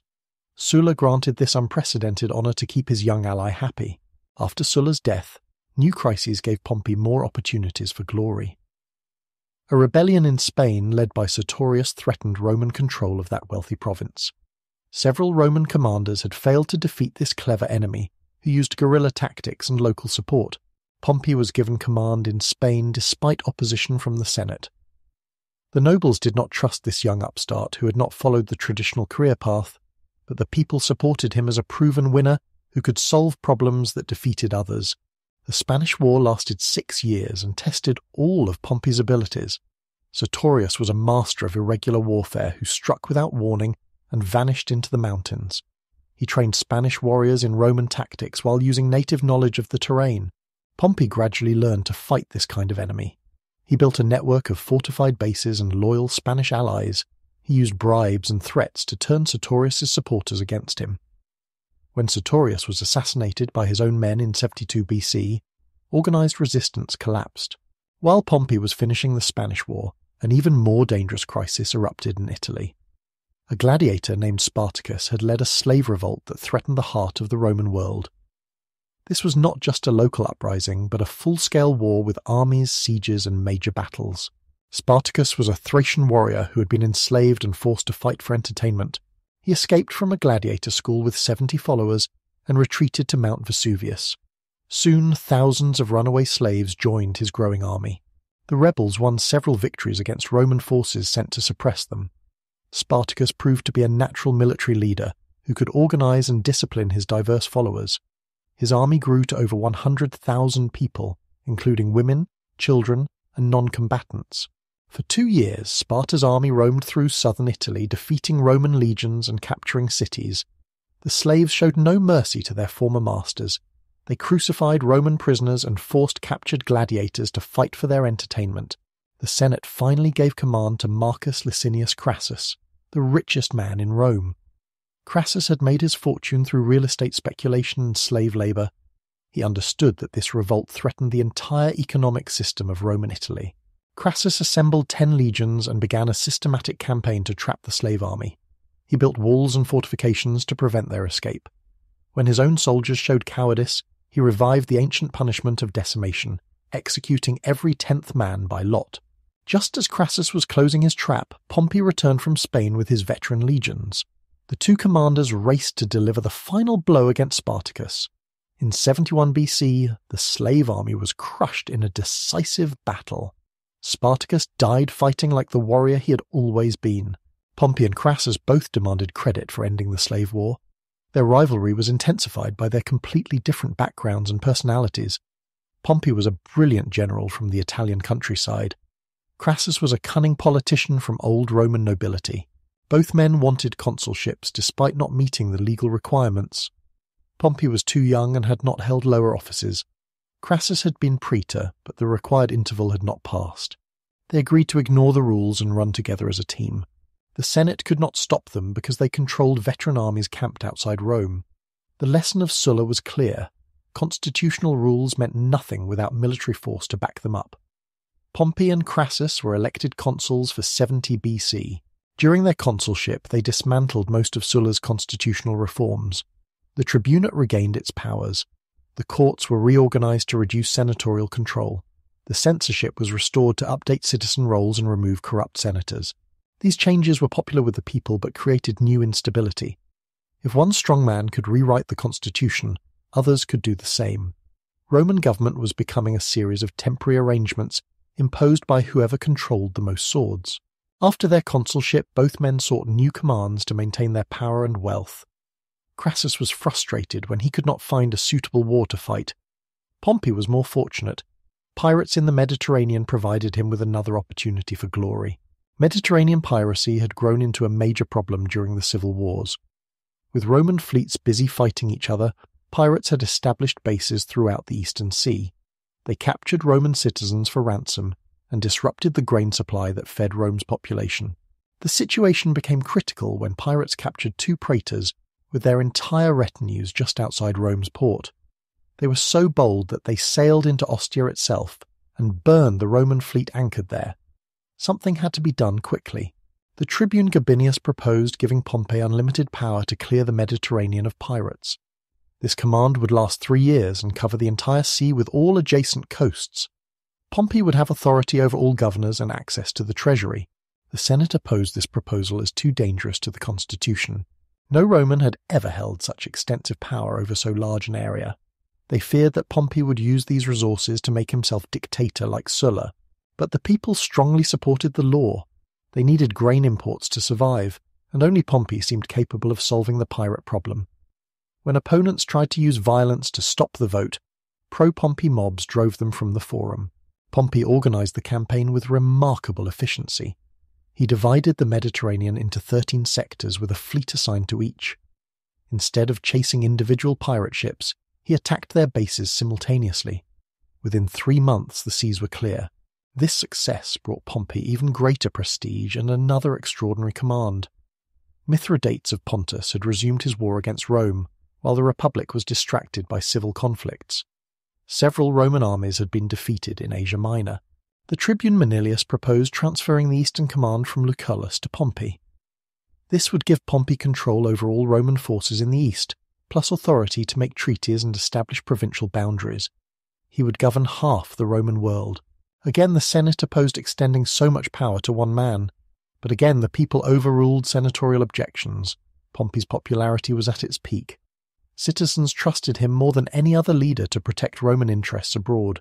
The Eastern War ended quickly once Pompey arrived.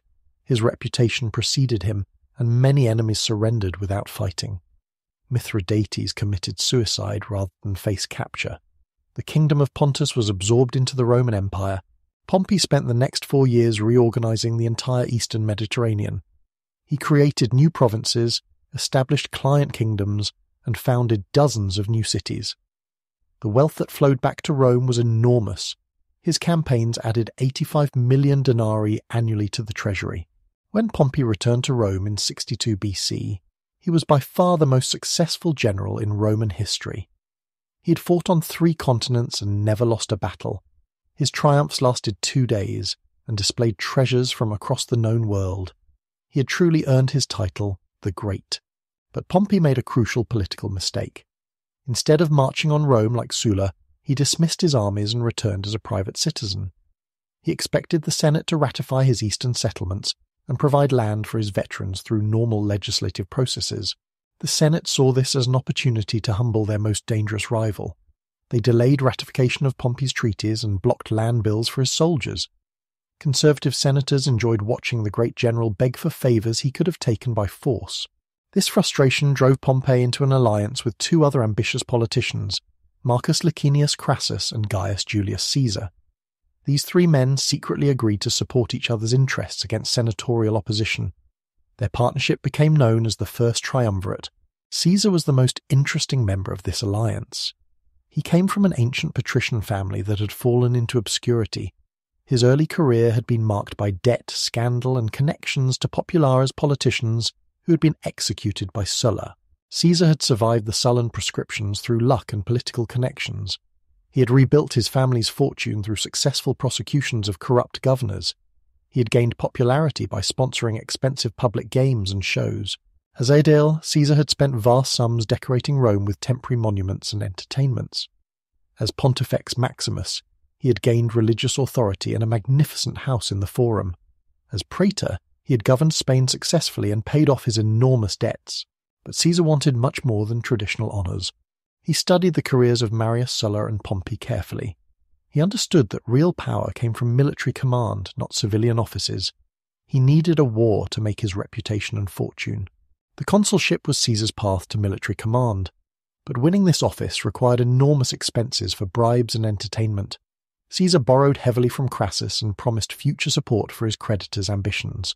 Caesar's consulship in 59 BC was scandalous even by late Republican standards. When his colleague Bibulus tried to obstruct his legislation, Caesar used gangs to drive him from the Forum. Bibulus spent the rest of the year blockaded in his own house. The triumvirs pushed through their agenda by force and intimidation. Pompey's eastern settlements were ratified. His veterans received land grants. Crassus received tax breaks for his business associates. Caesar was awarded the governorship of Gaul for 5 years. Gaul was still largely unconquered territory inhabited by Celtic tribes.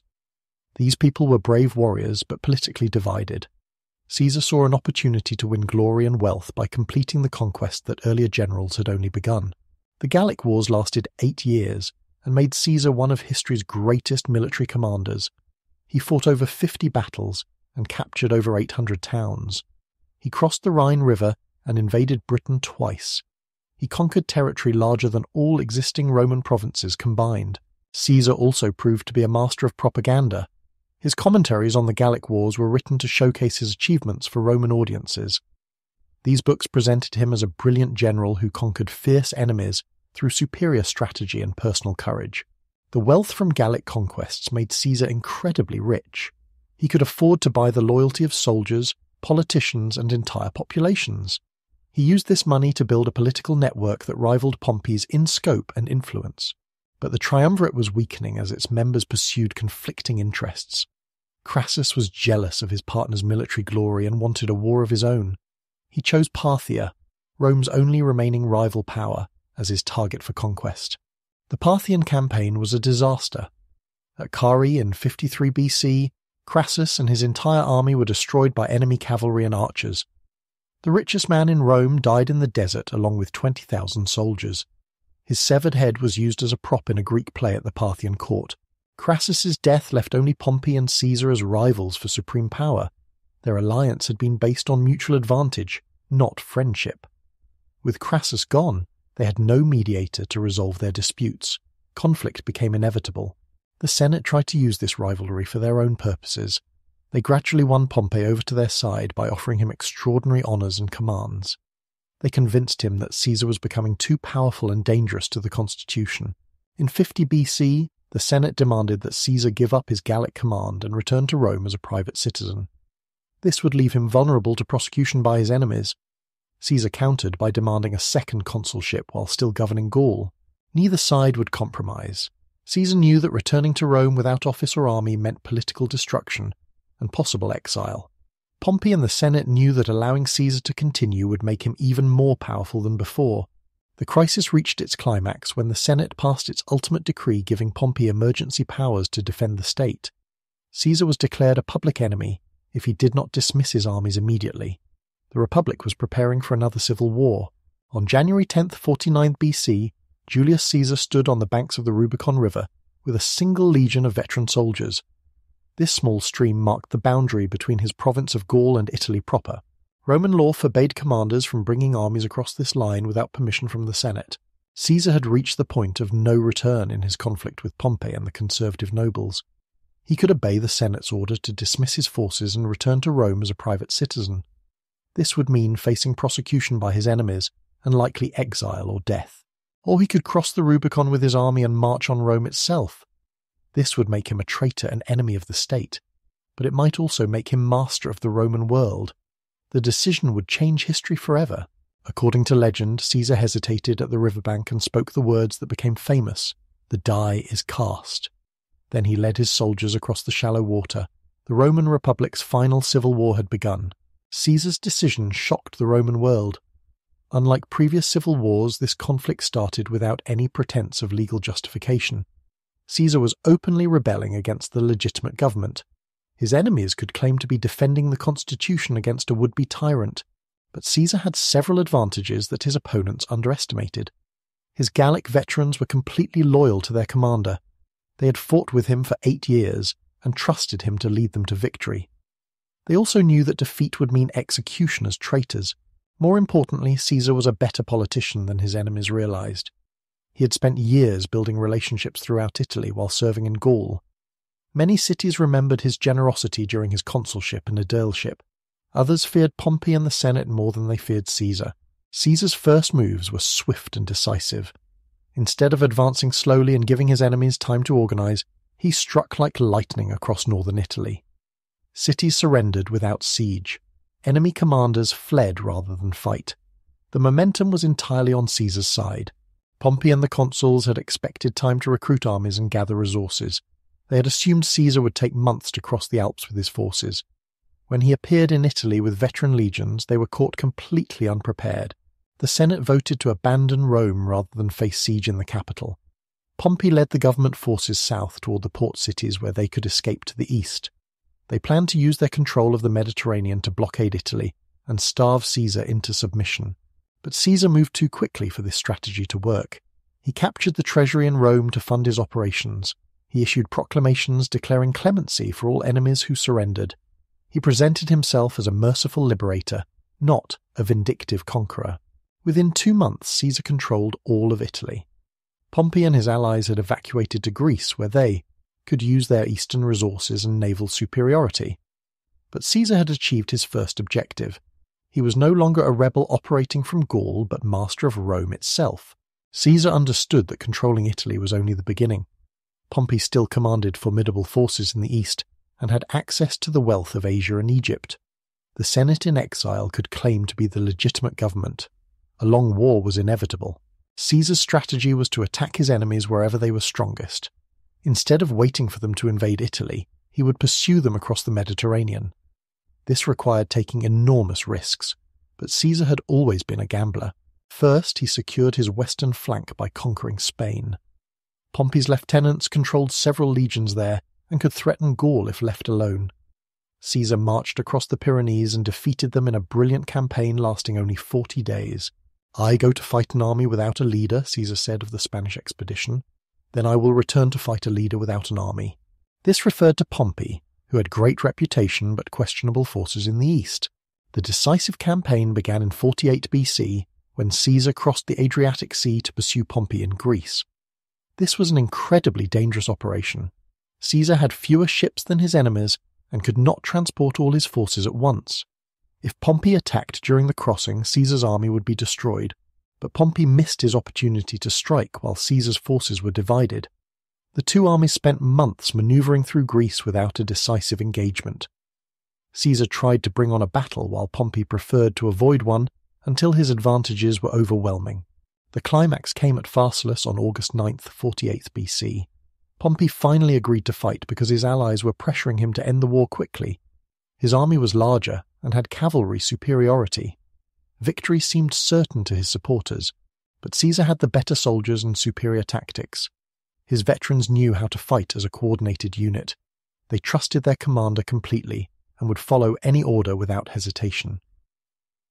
When the battle began, they advanced with precision and discipline. Pompey's cavalry was defeated early in the fighting when Caesar's infantry attacked them with javelins. Without cavalry protection, Pompey's flanks were vulnerable. Caesar's experienced legions rolled up the enemy line like a scroll. The battle became a rout when Pompey's soldiers realized they were beaten. Many threw down their weapons and surrendered rather than die for a lost cause. Pompey himself fled the battlefield and escaped to Egypt with a small group of followers. Caesar's clemency after Pharsalus was unprecedented in Roman civil wars. Instead of executing captured enemies, he pardoned them and invited them to join his cause. This policy won over many former opponents and reduced resistance to his rule. But Pompey's flight to Egypt created new complications. The young pharaoh Ptolemy the Thean thought he could win Caesar's favour by murdering his rival. When Caesar arrived in Alexandria, he was presented with Pompey's severed head as a gift. Caesar was reportedly disgusted by this treachery. Pompey had been his enemy, but also his former ally and fellow Roman. He deserved an honourable death in battle, not assassination by foreign plotters. Caesar had the murderers executed and gave Pompey a proper funeral. The Egyptian involvement drew Caesar into a complex dynastic dispute. Cleopatra VII was fighting her brother Ptolemy III for control of the kingdom. Both needed Roman support to survive. Caesar found himself in the middle of a civil war within a civil war. Cleopatra was one of the most remarkable women of the ancient world. She was intelligent, educated, and ambitious. She spoke 9 languages and was the first Ptolemaic ruler in 300 years to learn Egyptian. She was determined to restore her kingdom's independence and glory. Caesar was immediately fascinated by this exotic queen. She was everything Roman women were not: foreign, mysterious, and openly political. Their alliance began as a practical arrangement, but soon became a passionate love affair that scandalized Roman society. The Alexandrian War lasted several months as Caesar's small force fought Ptolemy's army throughout the city. The famous library of Alexandria was damaged when fires spread from the harbour during the fighting. Caesar eventually prevailed with reinforcements from Asia Minor. Cleopatra was restored to her throne as Caesar's ally and mistress. She bore him a son named Caesarion, though Caesar never officially acknowledged the child. Their relationship would continue for the rest of Caesar's life and influence his political decisions. After settling Egyptian affairs, Caesar spent 2 more years completing his victory over Pompey's remaining allies. He defeated King Pharnaces at Zela so quickly that he sent his famous message, "I came, I saw, I conquered." The eastern enemies were crushed. Caesar returned to Rome in 46 BC as undisputed master of the Roman world. His triumph celebrating the Gallic Wars lasted 4 days and displayed incredible wealth. Captive Gallic chieftains were paraded through the streets before being ritually strangled in prison. But Caesar faced the same problem that had confronted all Roman strongmen. Military victory was easier than political settlement. How could he govern the Republic without destroying the institutions that Romans revered? How could he prevent future civil wars? Caesar's solution was to concentrate all power in his own hands while maintaining the appearance of traditional government. He was consul, dictator, pontifex maximus, and imperator simultaneously. The Senate continued to meet, but only to approve his decisions. This system depended entirely on Caesar's personal authority and political skill. He governed through a combination of clemency toward enemies, generosity toward supporters, and spectacular public works that employed the masses. Caesar's building program transformed Rome into a city worthy of the world empire. He began construction of a new forum, basilica, and theatre. He planned to drain the Pontine marshes and dig a canal across the Isthmus of Corinth. His projects would have employed thousands of workers. The calendar reform was Caesar's most lasting achievement. The old Roman year was based on lunar months and had fallen badly out of synchronization with the seasons. Caesar consulted with Egyptian astronomers to create the solar calendar we still use today. The Julian calendar began on January 1st, 45 BC, and required adding 90 days to that year to bring it into alignment. Romans joked that it was the year of confusion, but the new system was far more accurate than the old one. Caesar also planned new conquests to keep his soldiers occupied and loyal. He was preparing campaigns against the Dacians in modern Romania and the Parthians in Mesopotamia. These wars would have extended Roman power to the Danube River and the Indian Ocean, but Caesar's growing power alarmed many Romans who still believed in republican government. They saw him as a tyrant who had destroyed their ancient constitution. A conspiracy began to form among senators who wanted to restore the old system. The plot was led by Marcus Junius Brutus, whose ancestor had helped found the Republic by overthrowing the last king. Brutus was torn between personal loyalty to Caesar and duty to his family's republican tradition. He chose duty over friendship.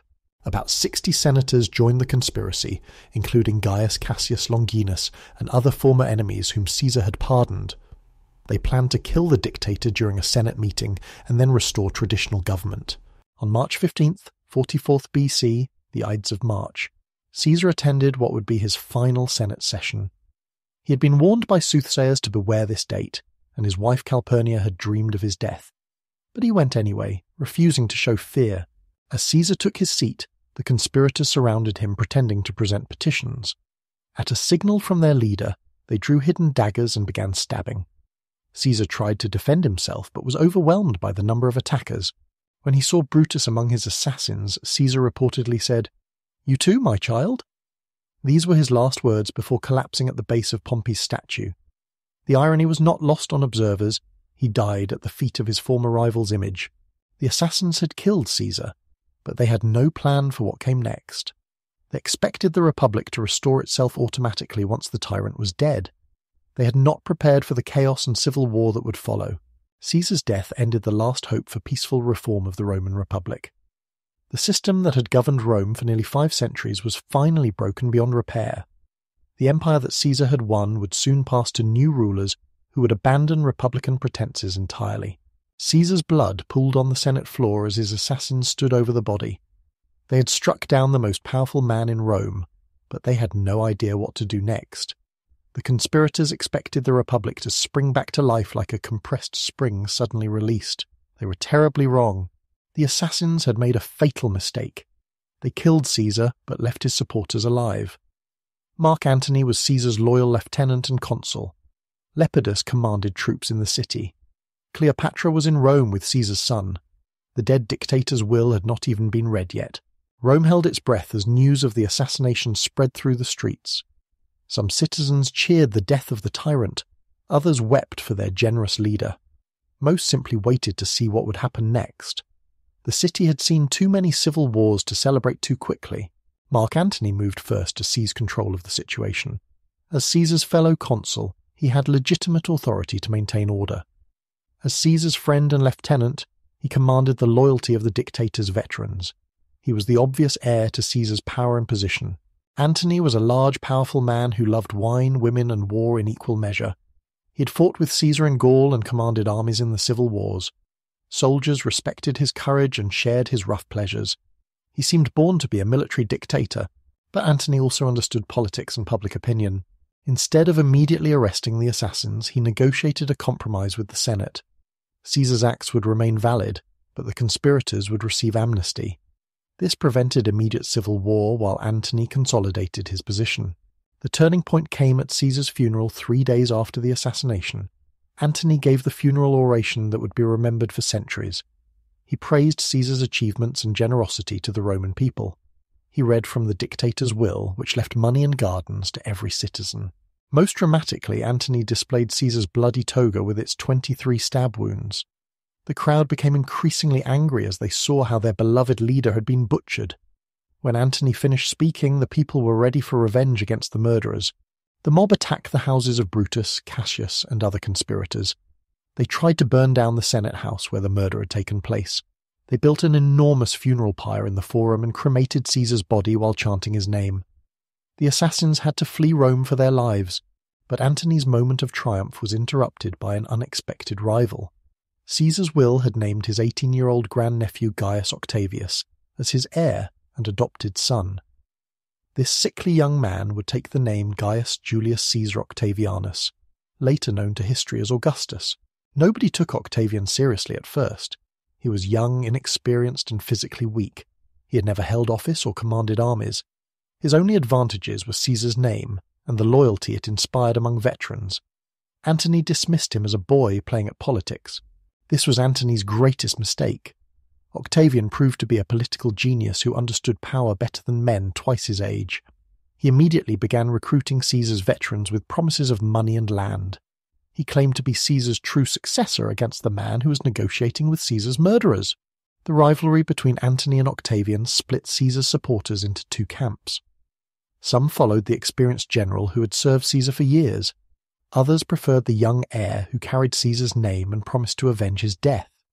The Caesarian party was destroying itself through internal conflict. This division gave the Senate a chance to recover some authority. Led by the great orator Cicero, they tried to use Octavian against Antony. Cicero delivered a series of speeches called the Philippics that attacked Antony as a drunken tyrant who threatened the Republic. The Senate gave Octavian a command against Antony, hoping the 2 Caesarians would destroy each other. But Octavian was too clever to be used as anyone's tool. After defeating Antony in battle, he marched on Rome and demanded the consulship despite his youth. When the Senate refused, Octavian's legions made their position clear. The 19-year-old was elected consul by an intimidated assembly. He immediately passed laws condemning Caesar's assassins and reversing the Senate's anti-Antony measures. The Republic was once again at the mercy of military force, but Octavian's greatest political masterstroke was yet to come. Instead of continuing to fight Antony, he offered to make peace and unite against their common enemies. The two met on an island in northern Italy, along with Marcus Lepidus, who controlled armies in Gaul. The three men formed the Second Triumvirate in 43 BC. Unlike the secret alliance between Pompey, Caesar and Crassus, this was an official arrangement with legal authority. They divided the Roman world among themselves and received power to make laws and appoint magistrates. The triumvir's first act was to publish proscription lists like Sulla had done. Over 2,000 people were declared enemies of the state and could be killed by anyone. Their property was confiscated to pay the triumvir's armies. Terror returned to Rome as citizens were hunted through the streets. The most famous victim was Cicero, Rome's greatest orator and defender of the Republic. Antony demanded his death as revenge for the Philippic speeches. When Cicero tried to flee Italy, he was caught by soldiers and beheaded. His head and hands were nailed to the speaker's platform in the Forum. Antony's wife Fulvia reportedly stabbed Cicero's tongue with her hairpins to punish his eloquent attacks on her husband. This gruesome detail showed how personal and vindictive Roman politics had become. The Republic's finest minds were being silenced by crude violence. With Rome secure, the triumvirs turned their attention to Caesar's assassins, who had fled east and assembled armies in Greece and Asia. The Republican cause attracted many nobles who preferred the old system to military dictatorship. Their forces were substantial and well-equipped. The decisive battle was fought at Philippi in Macedonia in 42 BC. The Republicans, commanded by Brutus and Cassius, faced the triumvir's armies led by Antony and Octavian. It was the final confrontation between the old Republic and the new military despotism. The battle was actually fought in two stages several weeks apart. In the first engagement, Brutus defeated Octavian's forces while Antony crushed Cassius's army. Cassius committed suicide when he mistakenly thought the entire battle was lost. The second battle 3 weeks later was decisive. Brutus attacked prematurely when his position became untenable. His forces were routed by Antony's veterans. Rather than face capture, Brutus fell on his sword. The last defenders of the Republic were dead. Philippi marked the end of the Roman Republic as a meaningful political system. The Senate would continue to meet and magistrates would still be elected, but real power belonged to the triumvirs and their armies. The Republic had become an empty shell maintained for appearance only. After Philippi, the triumvirs divided the Roman world between themselves. Antony received the wealthy eastern provinces where he could rebuild his finances and reputation. Octavian got Italy and the west, including the difficult task of settling veteran soldiers on confiscated land. Lepidus was given Africa, the least important assignment. He was clearly the junior partner in the alliance and would eventually be pushed aside entirely. The real competition was between Antony and Octavian for ultimate supremacy. Antony went east like a conquering hero and lived like an oriental king. He wore Greek clothes, held court in magnificent palaces, and demanded worship as a god. He seemed to have forgotten his Roman origins in favour of Eastern luxury and customs. Most scandalously, Antony renewed Caesar's alliance with Cleopatra and made her his wife according to Egyptian law.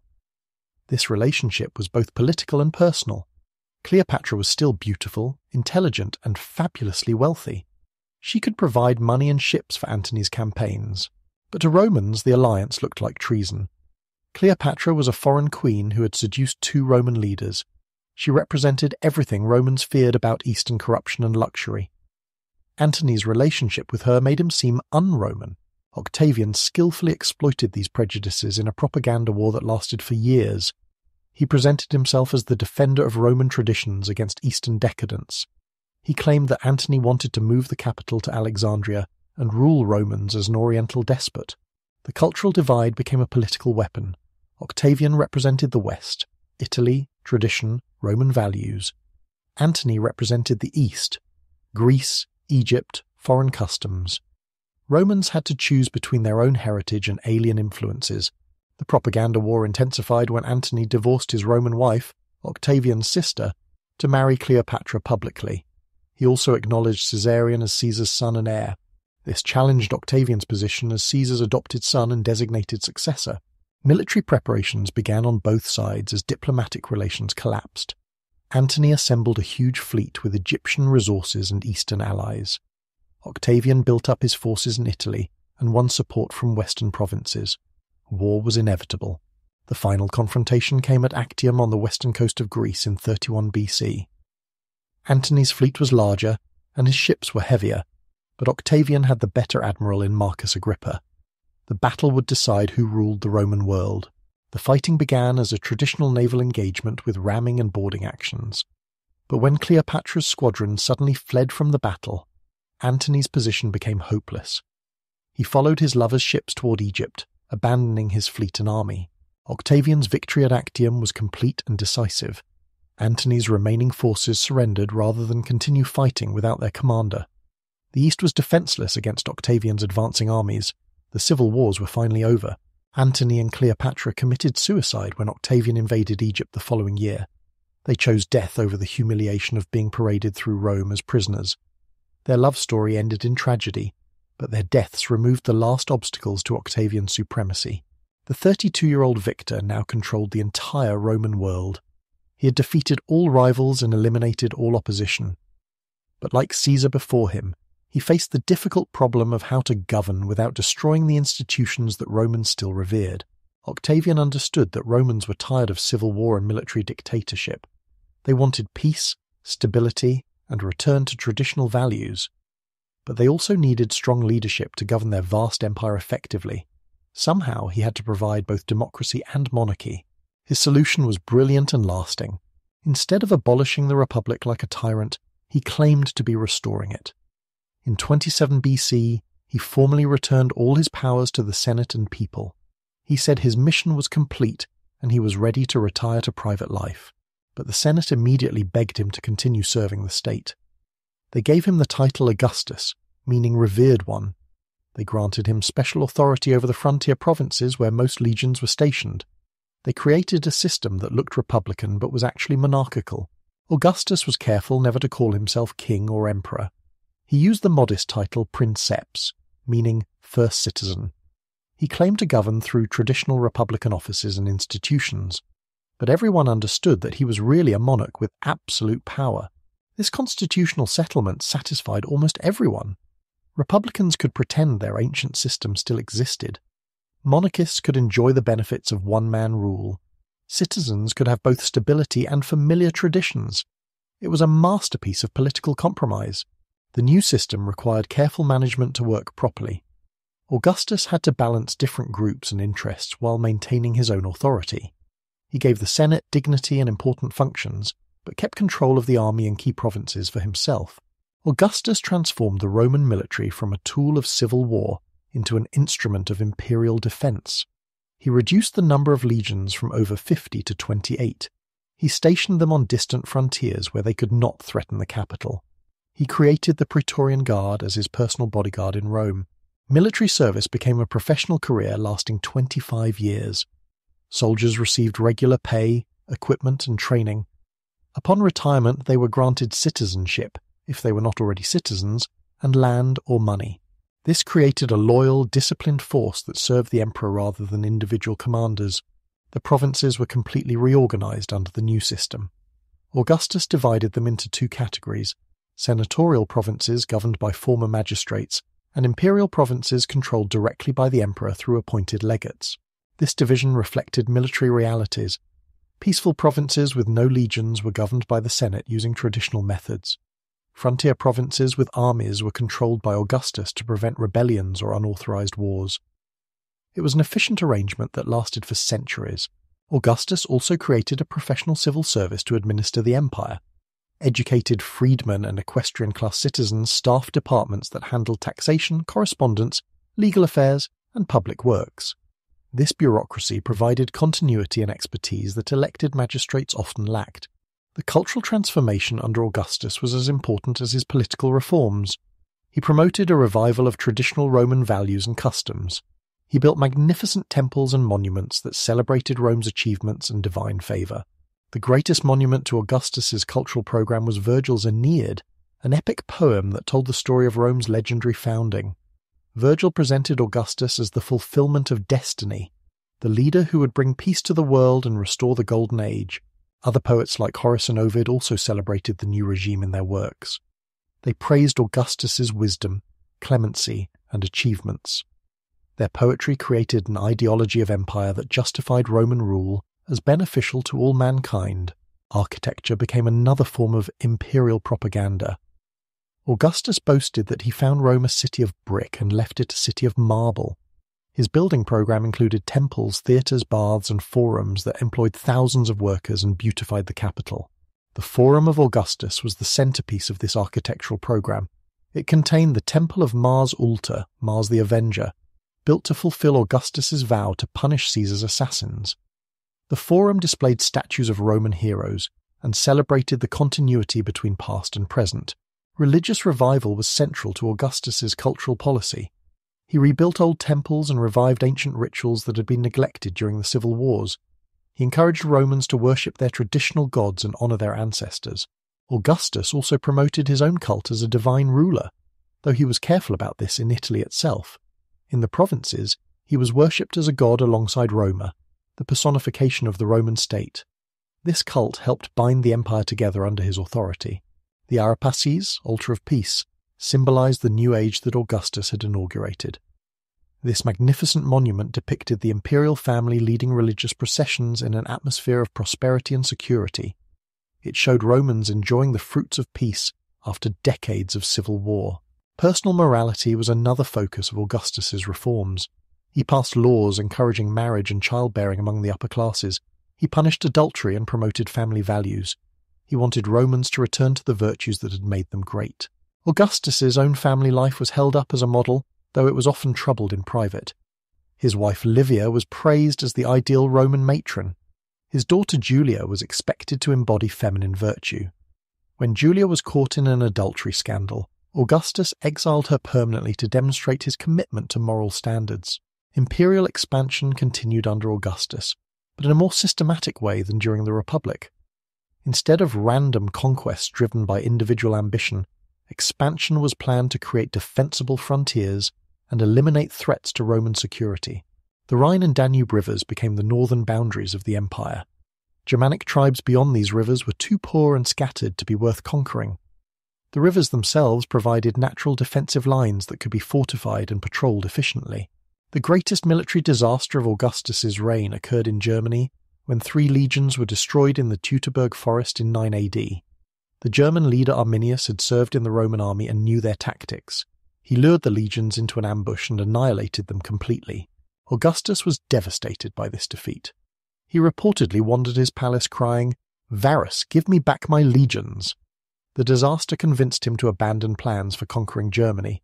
The Rhine River became the permanent frontier instead of a temporary line. Egypt was the most valuable addition to the empire under Augustus. This ancient kingdom provided grain to feed Rome's population and gold to finance the government. Augustus governed Egypt personally through a prefect rather than allowing senators to enrich themselves there. Eastern trade flourished under Augustus's rule. Roman merchants reached India and China along routes protected by imperial armies. Luxury goods flowed west while Roman coins travelled east. The Mediterranean became a Roman lake connecting diverse cultures and economies. Augustus conducted 3 censuses during his reign that showed the empire's growth and prosperity. The citizen population increased from 4 million to nearly 5 million. New cities were founded throughout the provinces. Trade and agriculture flourished under the protection of Roman legions. The succession problem troubled Augustus throughout his reign. He had no sons and had to choose among relatives and stepsons. His first choices, his nephews Marcellus and Gaius, died young. His daughter Julia's sons also died before reaching maturity. Eventually Augustus settled on his stepson Tiberius as his heir. Tiberius was an excellent general and administrator, though he was gloomy and unpopular with the people. Augustus adopted him formally and granted him imperial powers before his own death. When Augustus died in 14 AD at the age of 76, he had ruled for 45 years. His reign was the longest and most successful in Roman history. He had transformed a war-torn republic into a peaceful empire that would endure for centuries. Augustus's last words were reportedly, "Have I played the part well? Then applaud as I make my exit." He understood that ruling an empire required constant performance and careful management of public opinion. He had indeed played his part superbly. The system Augustus created would survive his death and continue for over 250 years. His successors would be called Caesar and Augustus in his honour. The Roman Empire had found the stability and strength that the Republic could never achieve. But the price of this stability was the loss of political freedom. Citizens could no longer participate meaningfully in government or compete for real power. The empire was more prosperous and peaceful than the Republic, but it was also less dynamic and creative. Augustus had solved the crisis of the late Republic by creating a new form of government disguised as the old one. It was a remarkable achievement that influenced political systems for millennia. The age of the Roman Empire had begun. When Augustus closed his eyes for the final time in 14 AD, the Roman world held its breath. The great emperor had ruled for 45 years. Most living Romans had never known any other leader. His system of government was barely 30 years old. Would it survive without its creator? The answer would come from 4 emperors who followed Augustus on the throne. They were all related to him by blood or adoption. They became known as the Julio-Claudian dynasty after Augustus's family names. Julius from his adoption by Caesar, and Claudius from his stepfather's family. These 4 rulers would test every part of Augustus's system. Some would be wise and capable, others would be mad and dangerous. All would face the fundamental problem of absolute power, how to use it without being corrupted by it. Tiberius Claudius Nero became emperor almost by accident. He was Augustus's stepson, not his first choice as heir. But deaths in the imperial family had eliminated other candidates. At age 55, Tiberius inherited an empire he had never really wanted to rule. This reluctance shaped Tiberius's entire reign. Unlike Augustus, who had loved the game of politics, Tiberius found public life burdensome and distasteful. He was a superb military commander and administrator, but he hated dealing with senators, citizens, and foreign delegations. Tiberius had spent his life serving Augustus faithfully. He had conquered territories in Germany and Pannonia. He had governed provinces efficiently. He had married Augustus's daughter Julia, even though he loved another woman. Duty had always come before personal happiness. When Augustus died, Tiberius seemed uncertain about accepting the imperial throne. He appeared before the Senate and spoke of the burden of ruling such a vast empire. He suggested that the government should be shared among several men, rather than concentrated in one person's hands. But the senators had no desire to return to the chaos of the late Republic. They begged Tiberius to accept the position that Augustus had left him. Finally, after much discussion, he agreed to become emperor. The transition was peaceful, and the system survived its first test.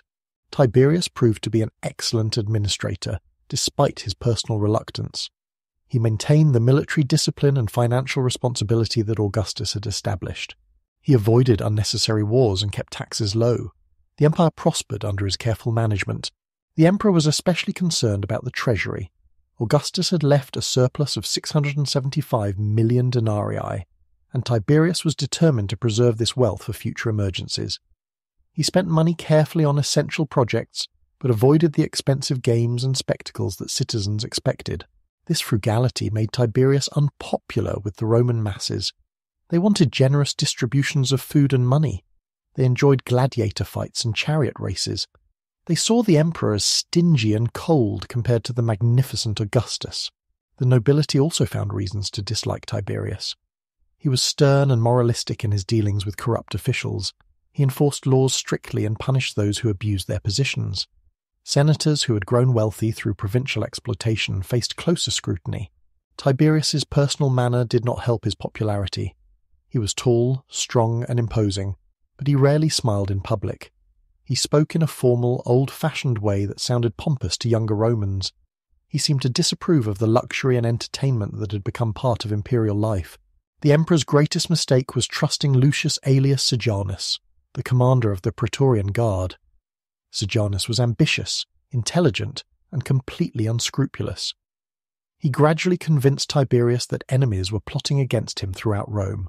In 26 AD, Tiberius made a decision that would haunt the rest of his reign. He left Rome and moved to the island of Capri off the coast of southern Italy. He said he needed peace and quiet to govern effectively. In reality, he was escaping from responsibilities he found increasingly unpleasant. From Capri, Tiberius ruled the empire through letters and messengers. He left daily administration to Sejanus, who used this opportunity to eliminate his own rivals. The Praetorian commander spread rumours about conspiracies and convinced the emperor to approve arrests and executions. The treason trials that followed created an atmosphere of terror in Rome. Citizens could be accused of speaking against the emperor or plotting rebellion. Evidence was often flimsy, but convictions were common. Many people were executed or forced to commit suicide. Sejanus became so powerful that he seemed like a second emperor. He married into the imperial family and positioned himself as Tiberius's likely successor. Some historians believe he was planning to murder Tiberius and seize the throne directly, but Tiberius was not as naive as Sejanus believed. When the emperor finally realized what was happening, he acted decisively. In 31 AD, he sent a letter to the Senate that seemed to praise Sejanus, but gradually turned into an accusation of treason. Sejanus was arrested in the Senate House and executed the same day. His supporters were hunted down and killed. His family members, including his young children, were murdered to prevent future revenge. The purge was swift and brutal. The destruction of Sejanus did not end the reign of terror. If anything, it made Tiberius even more suspicious and paranoid. He saw enemies everywhere and continued to approve executions based on weak evidence. Rome lived in fear of the emperor's wrath. Despite these problems, the empire remained stable and prosperous under Tiberius. The frontiers were secure, trade flourished, the treasury grew larger as careful financial management continued. The provinces were well governed and peaceful. Modern historians have a more positive view of Tiberius than ancient writers did. They see him as a competent ruler who maintained Augustus's system effectively. His personal failings did not prevent him from governing the empire successfully for 23 years. The ancient historian Tacitus painted a much darker picture of Tiberius's reign. Writing under later emperors, Tacitus emphasized the treason trials and the emperor's supposed moral corruption on Capri. This hostile portrait influenced opinions about Tiberius for centuries. When Tiberius died in 37 AD at age 77, many Romans were relieved. His reign had been successful but joyless. Citizens wanted a younger, more generous emperor who would restore the magnificence and spectacle of Augustus's time. The choice fell on Gaius Julius Caesar Augustus Germanicus, known by his childhood nickname Caligula. He was Tiberius's grandnephew and the son of the popular general Germanicus. At age 24, he seemed to represent a new beginning for the imperial family. The Roman people welcomed Caligula's accession with genuine enthusiasm. They remembered his father Germanicus as a heroic general and ideal Roman.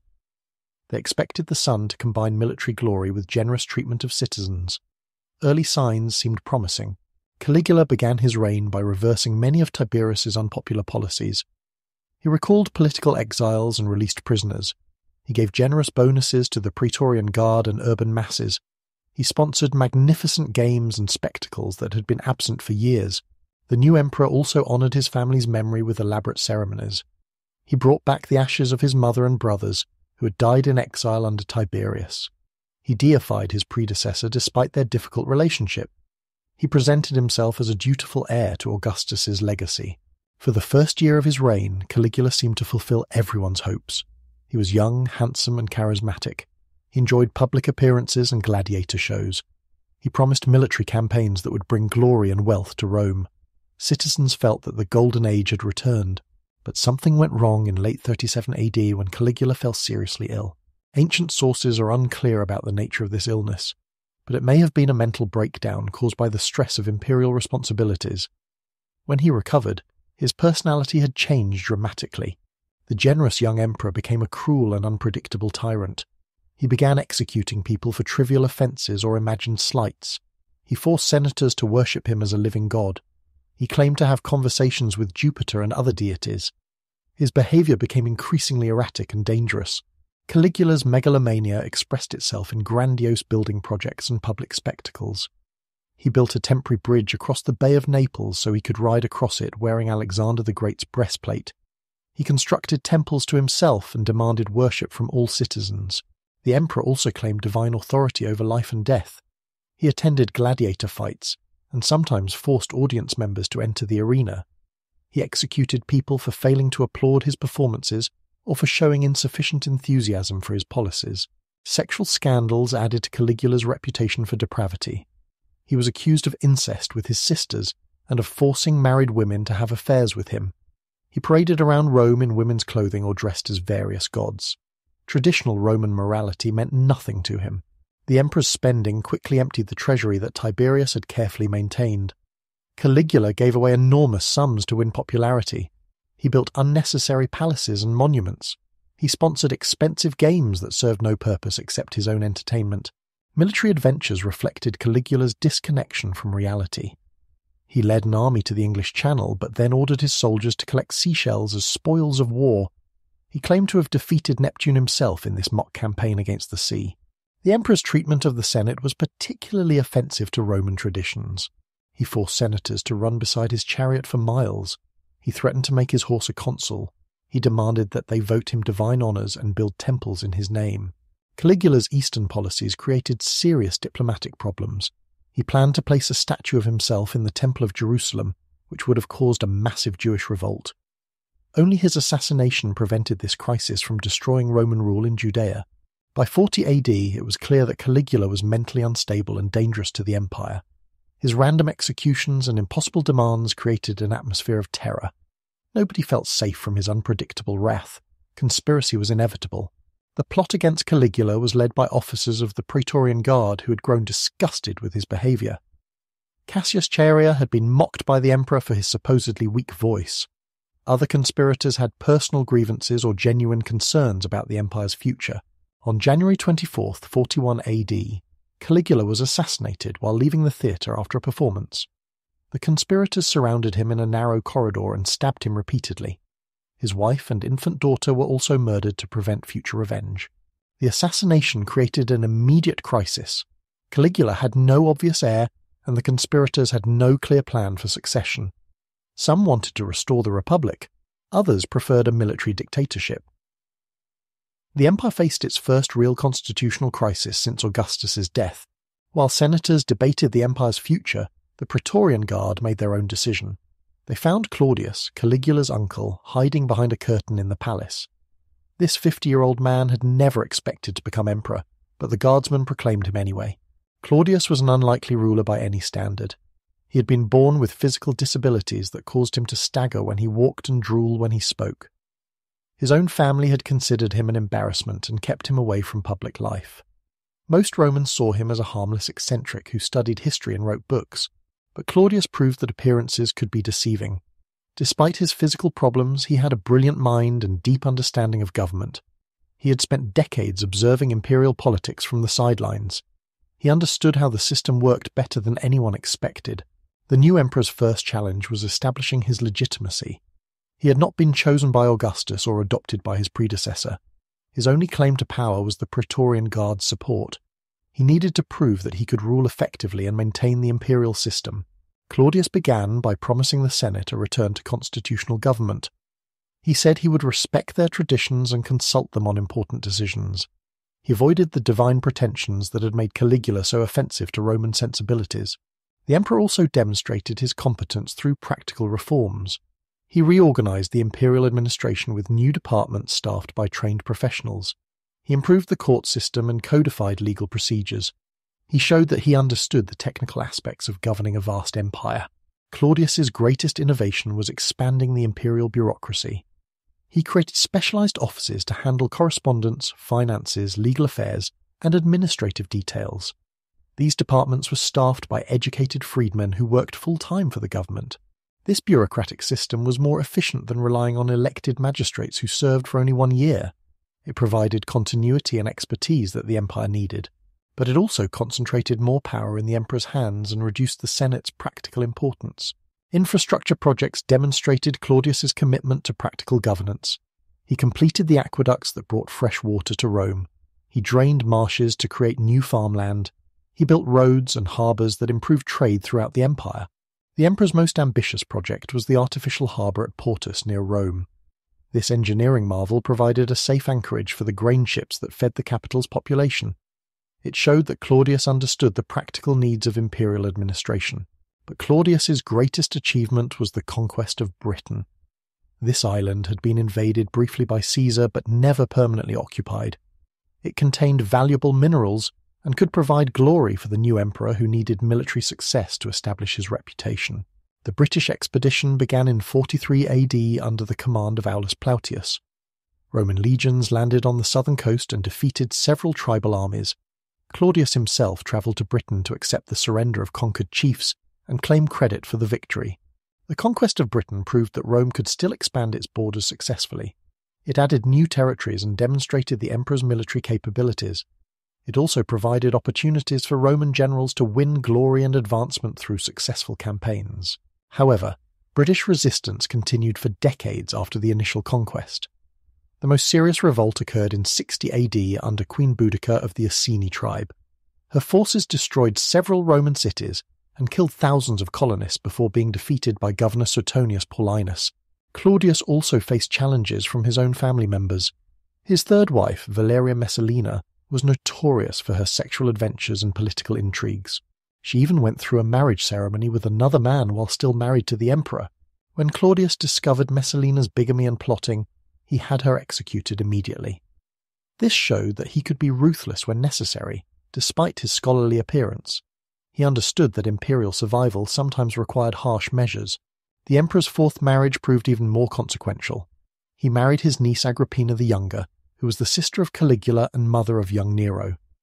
This marriage was controversial because Roman law traditionally forbade such close relationships. Agrippina was one of the most ambitious and dangerous women in Roman history. She was intelligent, beautiful, and completely ruthless in pursuing power. Her goal was to make her son Nero the next emperor, and she was willing to do anything to achieve this aim. Under Agrippina's influence, Claudius adopted Nero as his son and heir. This decision passed over Claudius's own son Britannicus, who was younger but had a stronger claim to succession. The adoption created tensions within the imperial family that would have serious consequences. Claudius began to regret his marriage to Agrippina as she became more demanding and controlling. He reportedly considered changing his succession plans to favour Britannicus over Nero. This threat to her son's future may have motivated Agrippina's final action. In 54 AD, Claudius died suddenly after eating a meal of mushrooms. Ancient sources widely believed that Agrippina had poisoned him to prevent him from changing his succession plans. Modern historians are less certain, but the timing was certainly convenient for Nero's supporters. Claudius's death marked the end of the most successful reign since Augustus. He had governed for 13 years and proved that physical disabilities did not prevent effective leadership. He had expanded the empire, improved its administration, and maintained political stability. 16-year-old Nero became emperor through his mother's ambitions and crimes. He was tall, handsome, and charming, everything that Romans wanted in a young ruler. But he had no experience in government or military affairs. He would need guidance from older advisors to succeed. Fortunately, Nero began his reign under the influence of two excellent men. Lucius Annaeus, Seneca, was Rome's greatest philosopher and writer. Sextus Afranius Burrus was an experienced military officer who commanded the Praetorian Guard. Together they guided the young emperor through his early years. The first 5 years of Nero's reign were remembered as a golden age of good government. The emperor followed his advisors' counsel and avoided the excesses that had marked Caligula's rule. He was generous to the people but not extravagant. He respected the Senate and maintained traditional ceremonies. Nero's early policies showed wisdom beyond his years. He reduced taxes and government interference in daily life. He allowed provincial cities more self-government. He avoided unnecessary wars and maintained peaceful relations with neighbouring kingdoms. The empire prospered under his moderate rule, but tensions grew within the imperial family as Nero matured and gained confidence. His mother Agrippina expected to continue controlling policy through her influence over her son. Nero increasingly resented her interference and began asserting his own authority. The conflict came to a head over Nero's personal relationships. He fell in love with a freedwoman named Claudia Acti, whom his mother considered unsuitable. Agrippina threatened to support Britannicus, Claudius's son, as a rival claimant to the throne. Nero's response was swift and deadly. In 55 AD, Britannicus died suddenly at a dinner party after drinking wine that had apparently been poisoned. The young man was only 14 years old and posed no immediate threat. But Nero wanted to eliminate any potential rival. The murder of Britannicus marked the beginning of Nero's transformation from a promising young ruler into a paranoid tyrant. He began to see enemies everywhere and responded to threats with violence. His mother's influence was waning, but she had taught him that power came through eliminating opposition. Agrippina herself became a victim of her son's growing ruthlessness. In 59 AD, Nero arranged for her assassination in an elaborate scheme involving a collapsing boat. When she survived the initial attempt, he sent soldiers to finish the job. The matricide shocked even Romans who were used to imperial violence. With his mother dead and his advisors losing influence, Nero began to pursue his true interests: art, music, and theatrical performance. He had genuine talent as a singer and musician, but Romans considered such activities beneath an emperor's dignity. His public performances scandalized traditional opinion. Nero built a magnificent palace called the Domus Transitoria that connected the Palatine and Esquiline hills. This was only the beginning of his architectural ambitions. He dreamed of transforming Rome into a city worthy of his artistic vision, but existing buildings blocked his plans. The Great Fire of Rome in 64 AD gave Nero the opportunity he needed. The blaze started in shops around the Circus Maximus and spread rapidly through the crowded neighborhoods. It burned for 6 days and destroyed much of the city. 10 of Rome's 14 districts were affected. Nero was at Antium when the fire began, and he rushed back to organize relief efforts. He opened his own palaces to homeless citizens and arranged for food supplies. But rumors spread that he had started the fire deliberately to clear land for his building projects. The story that Nero fiddled while Rome burned is almost certainly false. The violin had not been invented yet. But many Romans believed that their emperor cared more about his artistic projects than their welfare. His popularity never recovered from these suspicions. After the fire, Nero built an even more magnificent palace called the Domus Aurea, Golden House. This enormous complex covered 125 acres in the heart of Rome. It included gardens, lakes, forests, and a 120-foot statue of Nero himself. The palace was covered with gold leaf and precious stones. The Domus Aurea represented everything that Romans found offensive about their emperor.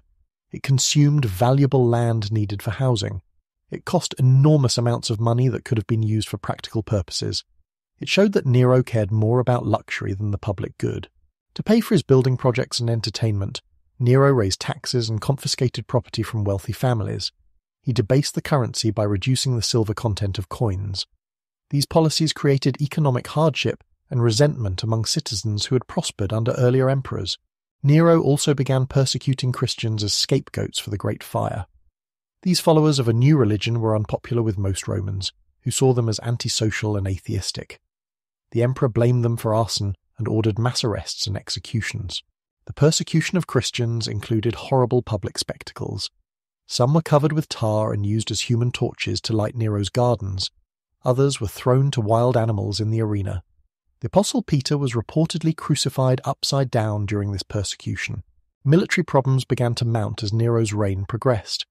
A serious revolt erupted in Britain under Queen Boudica. Rebellions broke out in Judea and Armenia.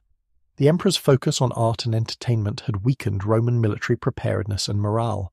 Opposition to Nero's rule culminated in the conspiracy of Piso in 65 AD. This plot involved senators, knights, and even praetorian officers who wanted to replace Nero with Gaius Calpurnius Piso, a respected noble. The conspiracy was discovered before it could act. The persecution that followed the Piso conspiracy was savage even by Roman standards. Dozens of prominent citizens were executed or forced to commit suicide. Among the victims were Seneca, Nero's former advisor, and the poet Lucan. The emperor's paranoia had reached new extremes. By 68 AD, Nero had lost the support of almost everyone who mattered. The Praetorian Guard was restless. The Senate was terrified but hostile. Provincial governors were declaring independence. The empire seemed on the verge of collapse. The final crisis began when Gaius Julius Vindex, governor of Gaul, revolted against Nero's rule. Although this rebellion was crushed, it encouraged other provincial commanders to declare their opposition to the emperor. Servius Sulpicius Galba, governor of Spain, proclaimed himself emperor. Most crucially, the Praetorian Guard abandoned Nero when they realized his cause was hopeless. Their commander declared for Galba, leaving the emperor defenseless in Rome. The Senate proclaimed Nero a public enemy and condemned him to death by ancient methods. Facing torture and execution, Nero fled Rome with a few loyal servants. They took refuge in a villa outside the city, where the emperor spent his last hours composing poetry and practicing suicide speeches. When soldiers approached to arrest him, he finally found the courage to kill himself. Nero's last words were reportedly, "What an artist dies with me." Even in death, he was thinking about his artistic ambitions rather than his imperial responsibilities. He was 30 years old and had ruled for 14 years. The death of Nero ended the Julio-Claudian dynasty that had ruled Rome for nearly a century. There was no obvious heir, and several provincial governors claimed the throne simultaneously. The empire faced another civil war that would test whether Augustus's system could survive without his family. The year 69 AD became known as the Year of Four Emperors, as different claimants fought for supremacy. The imperial system survived this crisis, but it was clear that hereditary succession had serious flaws. Future dynasties would face the same problems that had destroyed the Julio-Claudians. Nero's body was barely cold when the Roman world began to tear itself apart. The suicide of the last Julio-Claudian emperor left a power vacuum that ambitious generals rushed to fill. For the first time since Augustus, there was no clear successor. The empire would have to find a new way to choose its rulers. The year 69 AD became the most chaotic in Roman history. 4 different men would claim the imperial throne. 3 would die violently. The 4th would establish a new dynasty that would restore order and prosperity. But first, the empire had to endure another round of civil war. Servius Sulpicius Galba was the first to seize power after Nero's death. At 73 years old, he was the governor of Spain and came from an ancient noble family.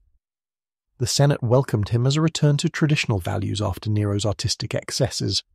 They expected wisdom and moderation from this elderly aristocrat, but Galba proved to be a disaster as emperor. He was harsh, greedy, and completely out of touch with political realities. His first mistake was refusing to pay the bonuses that soldiers expected when a new emperor took power.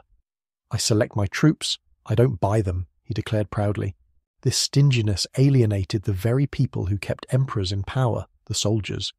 The Praetorian Guard in Rome was especially angry. They had abandoned Nero expecting rich rewards. Instead, Galba gave them nothing and executed officers he considered unreliable. Galba's reforms were sensible but brutal. He tried to restore financial discipline after Nero's extravagance.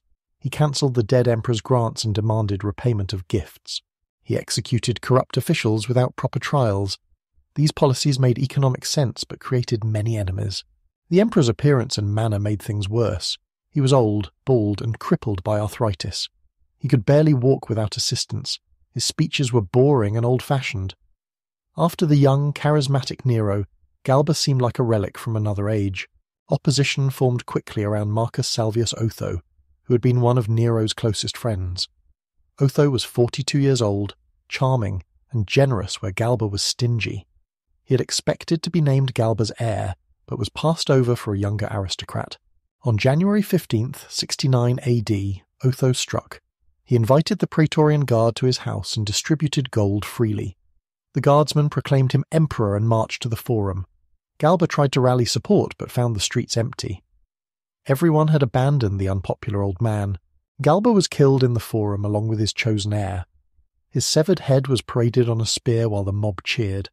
He had ruled for just 7 months. His attempt to restore old-fashioned discipline had failed completely. The empire needed a different kind of leader.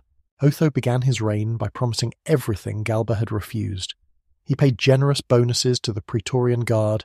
He restored Nero's freedmen to their positions. He even added Nero to his own name to win popular support. It seemed like the bad old days had returned. But Otho faced an immediate challenge from the Rhine armies. These frontier legions had proclaimed their own emperor, Aulus Vitellius, a fat, lazy commander who loved food and entertainment.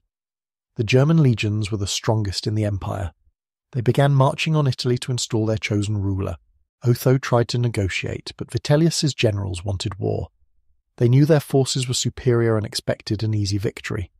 Otho had to rely on the Praetorian Guard and whatever troops he could gather quickly. The odds were heavily against him. The armies met at Bedricum in northern Italy. Despite fighting bravely, Otho's forces were defeated by the veteran Rhine legions. Rather than continue a hopeless civil war, Otho made a surprising decision. He committed suicide to spare the empire further bloodshed. Otho had ruled for just 95 days, but his noble death earned him respect he had never received in life. Even his enemies praised his final sacrifice. He showed that not all Roman emperors were selfish tyrants. Some could still put the empire's welfare above their own. Vitellius entered Rome in triumph, but his victory brought only more problems. The Rhine armies that had installed him behaved like conquerors in their own capital. They looted, murdered, and terrorized citizens. Vitellius himself spent his time eating enormous banquets and watching gladiator fights. The new emperor was a grotesque figure who embodied every vice of imperial excess. He was so fat he could barely walk. He spent fortunes on exotic foods while the treasury emptied. He executed anyone who criticized him or made jokes about his weight. Rome had traded one bad emperor for an even worse one. Meanwhile, in the eastern provinces, a different kind of leader was emerging. Titus Flavius Vespasianus was commanding the war against Jewish rebels in Judea. He was a practical, experienced general from a middle-class Italian family. His soldiers respected him for his competence and lack of pretension. Vespasian had been watching the chaos in Rome with growing concern. 3 emperors had already died in less than 2 years. The empire was destroying itself through civil war. Someone needed to restore order before the entire system collapsed. The Eastern legions proclaimed Vespasian emperor on July 1, 69 AD. Unlike previous claimants, he did not rush to Rome immediately. Instead, he secured Egypt's grain supply and gathered support from other eastern provinces. He sent his allies ahead while remaining in Alexandria. The campaign against Vitellius was managed by Antonius Primus, an aggressive general who led the Danube legions. These troops were eager to punish the Rhine armies that had humiliated them. They invaded Italy and defeated Vitellius's forces at a second battle of Bedriacum. Vitellius tried to negotiate his abdication, but it was too late. His own soldiers had lost faith in him. On December 20th, 69 AD, Vespasian's supporters dragged the emperor from his palace. They tortured and killed him in the Forum, then threw his body into the Tiber River. The year of 4 emperors was finally over. Galba, Otho, and Vitellius had all failed because they represented only sectional interests: the Senate, the Praetorian Guard, or frontier armies. Vespasian succeeded because he had broader support and a practical vision for restoring stability. Vespasian arrived in Rome in 70 AD to find an empire exhausted by civil war. The treasury was empty, the armies were demoralized. Citizens had lost faith in the imperial system. The new emperor faced the enormous task of rebuilding both the physical city and Roman confidence. Unlike his aristocratic predecessors, Vespasian came from humble origins. His family were tax collectors and farmers from Sabine country. He had worked his way up through military service and provincial commands. This background shaped his practical, no-nonsense approach to government. The emperor was 60 years old when he took power, but he was still vigorous and healthy.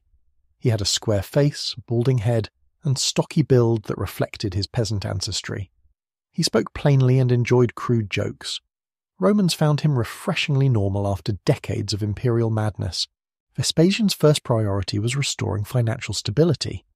He found creative ways to raise money without crushing taxpayers. He introduced a tax on public urinals, joking that money doesn't smell when his son complained about the unseemly source. He sold offices and pardons to those who could afford them. The emperor also reduced expenses through careful management. He lived simply and avoided expensive ceremonies.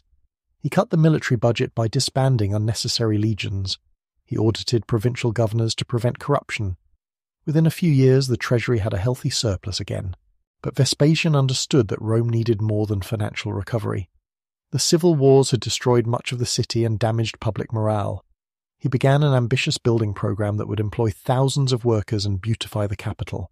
The most famous project was the Flavian Amphitheatre, later known as the Colosseum. This enormous arena was built on land that Nero had seized for his Golden House. By returning this space to public use, Vespasian showed that he served the people rather than himself. The Colosseum was an engineering marvel that could seat 50,000 spectators. Its design allowed quick entry and exit for enormous crowds. Underground passages and elevators could lift animals and scenery into the arena. It became the greatest symbol of Roman architectural achievement. Vespasian also rebuilt the Temple of Jupiter on the Capitoline Hill, which had burned during the Civil War. He constructed a new forum and the Temple of Peace to celebrate the end of internal conflict. These projects gave Romans visible proof that order had been restored. The Jewish war required Vespasian's attention throughout his reign. He had left his son Titus to complete the siege of Jerusalem while he secured the throne. The siege lasted for months as Jewish defenders fought desperately against overwhelming Roman forces. Jerusalem fell in 70 AD after terrible suffering. Hundreds of thousands died from starvation, disease, and violence. The temple, Judaism's holiest site, was destroyed by fire. Its treasures were carried back to Rome as trophies. The Jewish state ceased to exist. The conquest of Jerusalem demonstrated Roman military might to any potential rebels, but it also showed Vespasian's harsh side. He ordered the systematic destruction of Jewish political and religious institutions. Thousands of survivors were sold into slavery or scattered across the empire. Vespasian's approach to provincial government emphasized gradual Romanization. He extended citizenship to communities that adopted Roman laws and customs.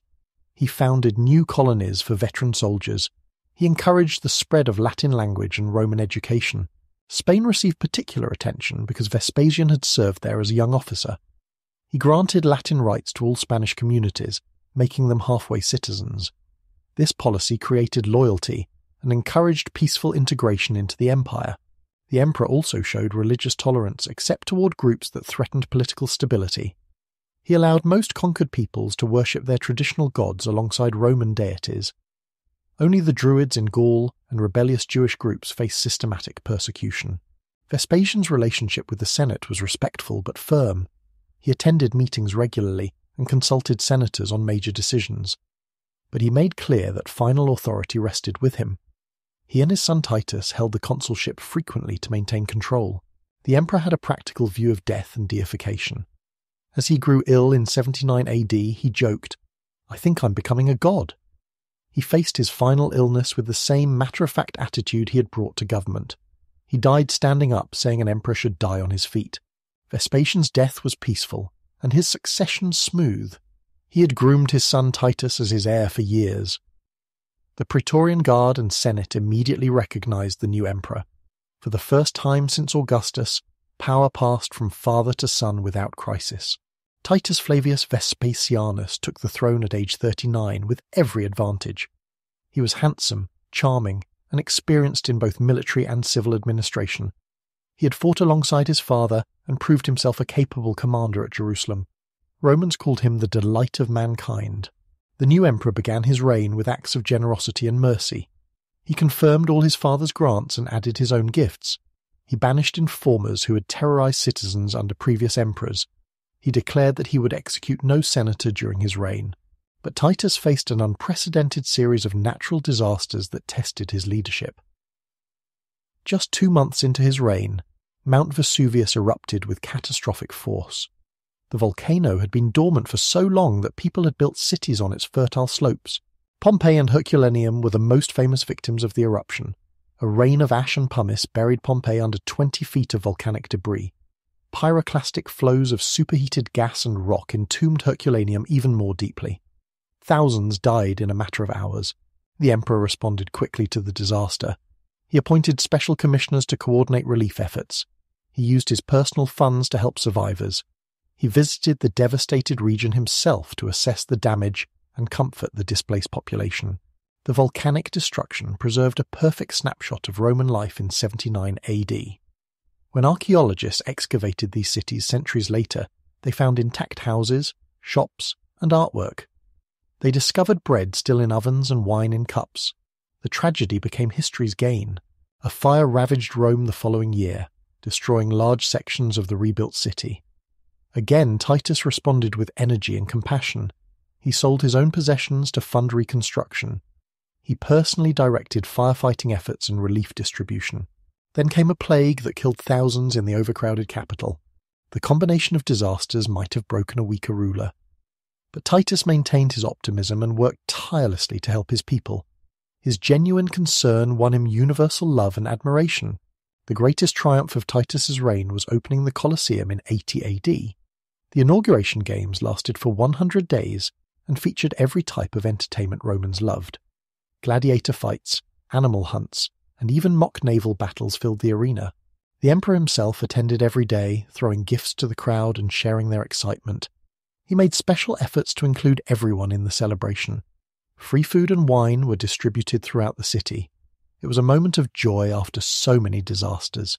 Titus also completed other building projects his father had begun.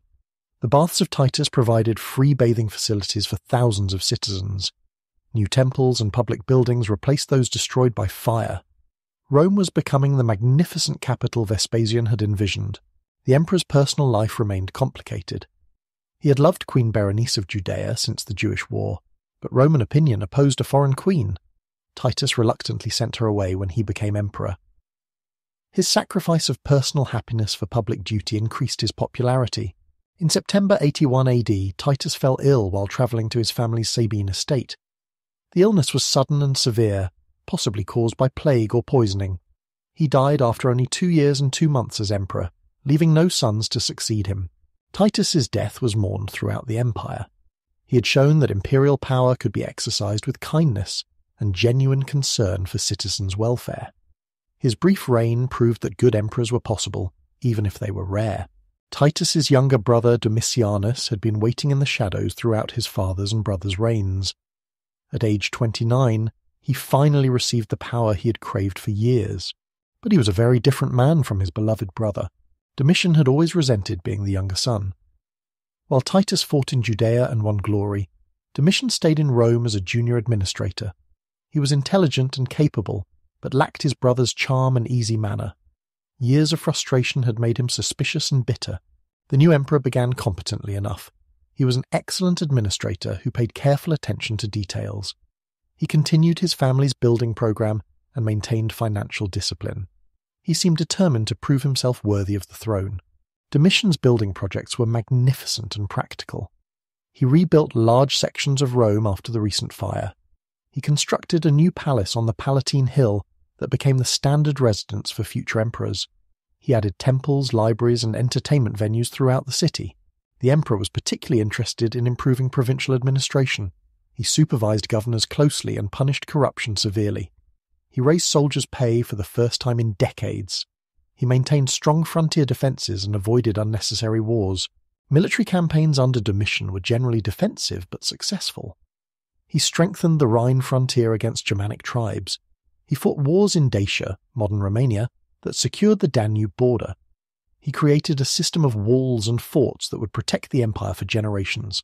But Domitian's personality flaws gradually poisoned his reign. He was deeply insecure and saw conspiracies everywhere. He trusted no one completely and relied on informers to report suspicious behaviour. The atmosphere of fear that Titus had banished returned to Rome. The emperor's relationship with the Senate was particularly hostile. He ignored their advice and treated them with open contempt. He took numerous consulships for himself and appointed his own candidates to offices. He preferred the title Dominus et Deus, Lord and God, to traditional republican forms. Domitian's religious policies reflected his authoritarian tendencies. He enforced emperor worship more strictly than his predecessors. He persecuted philosophers who questioned his authority. He revived old morality laws and appointed himself censor for life to control public behaviour. The intellectual climate under Domitian was stifling. Writers learned to avoid any topic that might offend the emperor. Historians could not discuss recent events honestly. Poets focused on safe mythological subjects. The vibrant literary culture of earlier reigns withered under censorship. Several conspiracies against Domitian were discovered and brutally suppressed. The emperor's response was always excessive. He executed not just conspirators but their families and friends. He confiscated property to refill the treasury depleted by his building projects and military expenses. The revolt of Saturninus in 89 AD intensified Domitian's paranoia. This provincial governor had briefly declared himself emperor before being defeated.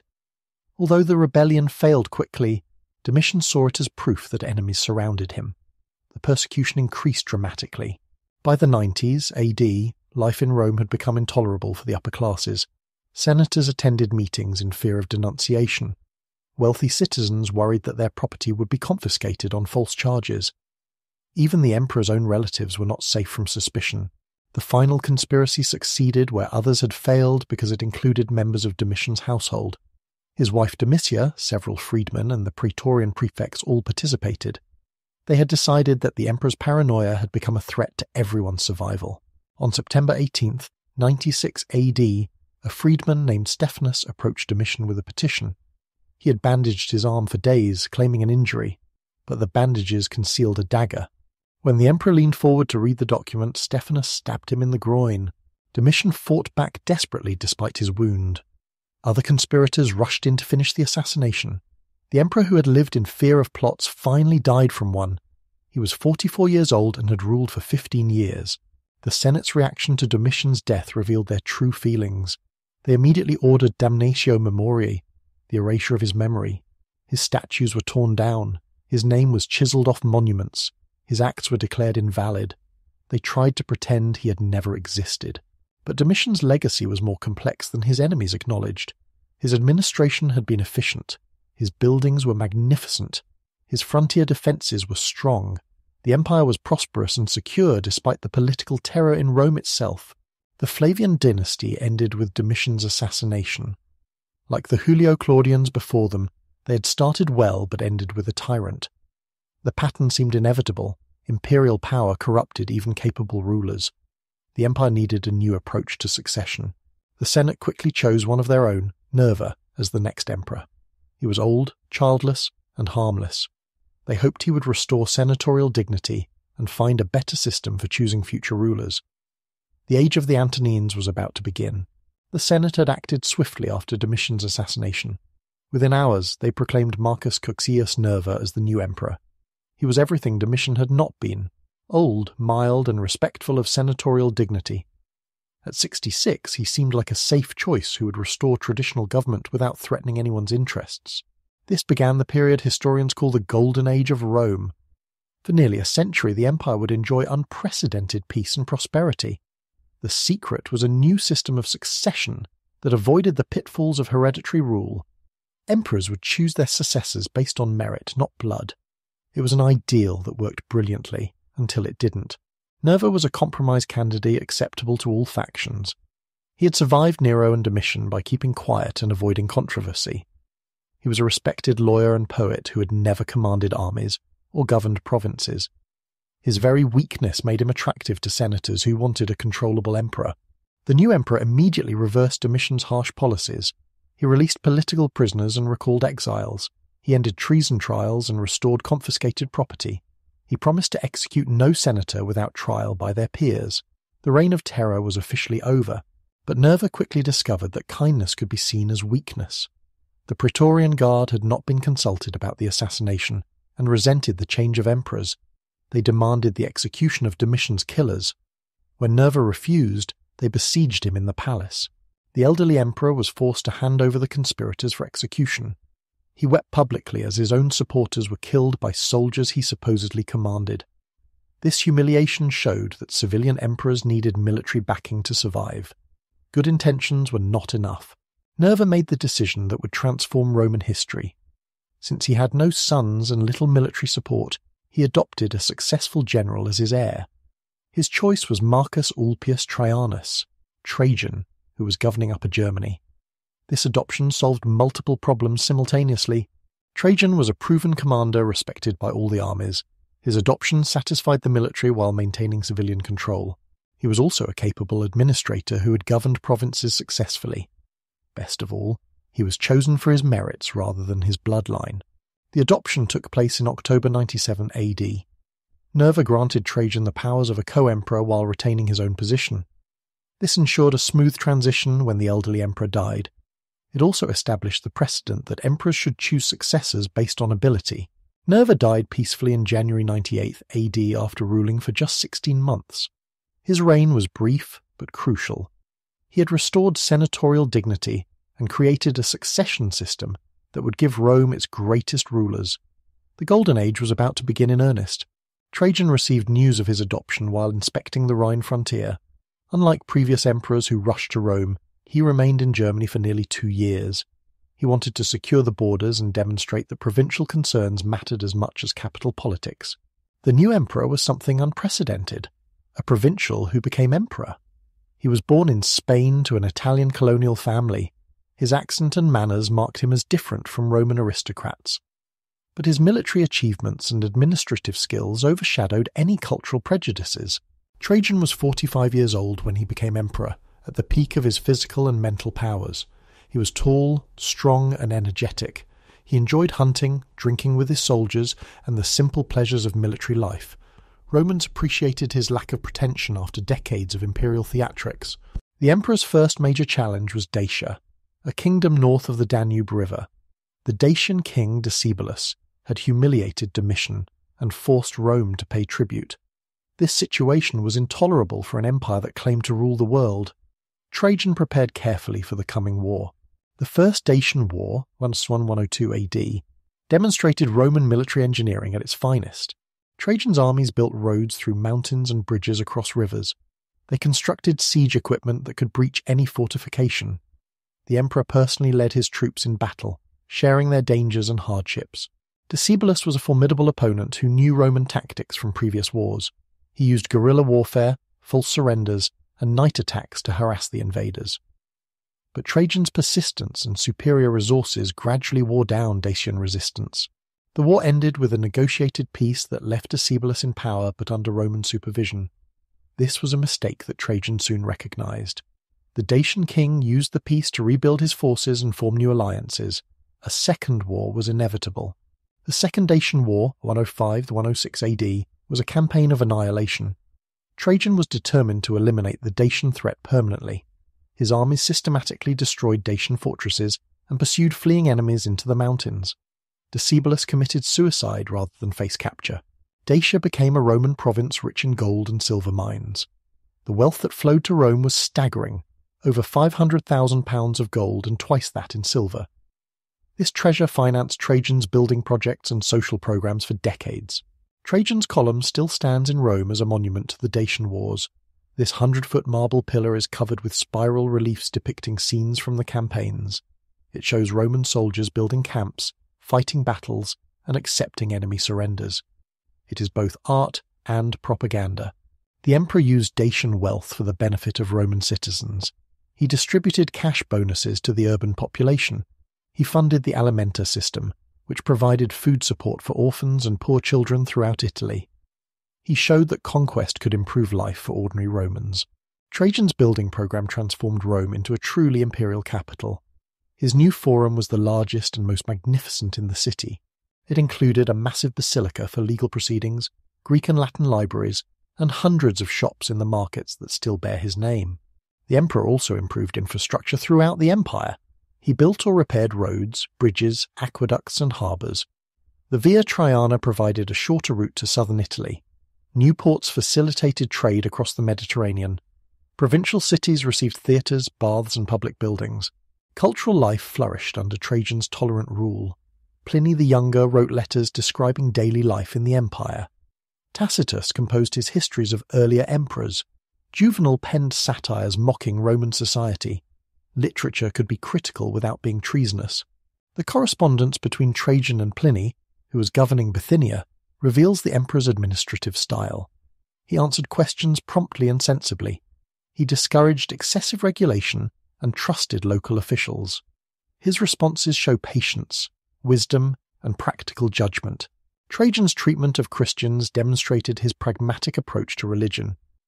When Pliny asked how to handle Christian suspects, Trajan replied that they should not be sought out. If accused and convicted, they should be punished.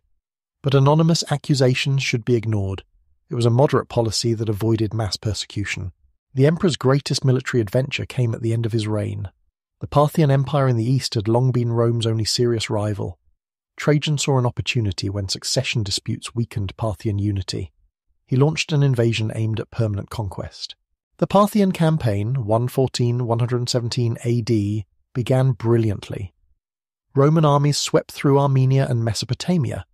They captured the Parthian capital of Ctesiphon and reached the Persian Gulf. Trajan stood on the shore looking toward India, reportedly wishing he was younger so he could emulate Alexander the Great. But holding these conquests proved impossible. Revolts erupted in the conquered territories and spread to Jewish communities throughout the east. Roman forces were stretched too thin across vast distances. The emperor himself fell ill, possibly suffering a stroke. Trajan died in August 117 AD while returning to Rome. He had ruled for 19 years and expanded the empire to its greatest extent. Under him, Rome controlled territory from Scotland to the Persian Gulf, from the Atlantic to the Black Sea. No emperor would ever rule more land, but Trajan's eastern conquest revealed the empire's limits. Rome could defeat any enemy in battle but could not garrison the entire world. The costs of occupation outweighed the benefits of conquest. Future emperors would have to consolidate rather than expand. Publius Aelius Hadrianus was Trajan's ward and probable choice as successor. though the adoption papers were suspiciously vague. He was a fellow Spaniard who had served competently in various positions, but he was very different from his predecessor in personality and policy. Hadrian was intellectual where Trajan was practical. He loved Greek culture, architecture, and philosophy. He wrote poetry and designed buildings. He preferred cultural pursuits to military glory. His thick Spanish accent and Greek affectations annoyed traditional Romans. The new emperor's first major decision shocked the establishment. He abandoned Trajan's eastern conquests as indefensible. Armenia returned to client status. Mesopotamia was evacuated. The frontier returned to the traditional Euphrates River line. Military glory was sacrificed for strategic sense. This retreat made Hadrian unpopular with generals who had won the abandoned territories. Several senior commanders were executed for alleged conspiracies. Whether guilty or not, their deaths created lasting resentment among the military aristocracy. Hadrian spent most of his reign travelling throughout the empire. He visited every province, inspected every frontier, and involved himself in local administration. No emperor before or after would know the empire so intimately. He saw himself as a hands-on manager rather than distant ruler. Britain received particular attention during Hadrian's visit in 122 AD. The northern frontier was unstable, with constant raids from Scottish tribes. The emperor ordered construction of a wall from coast to coast. Hadrian's wall stretched 73 miles and included forts, gates, and watchtowers. The wall was both a defensive barrier and a statement of power. It marked the limit of Roman civilization and controlled movement between the barbarian north and Roman south. Its construction employed thousands of soldiers and established permanent garrison communities. Hadrian reformed military training and discipline throughout the empire.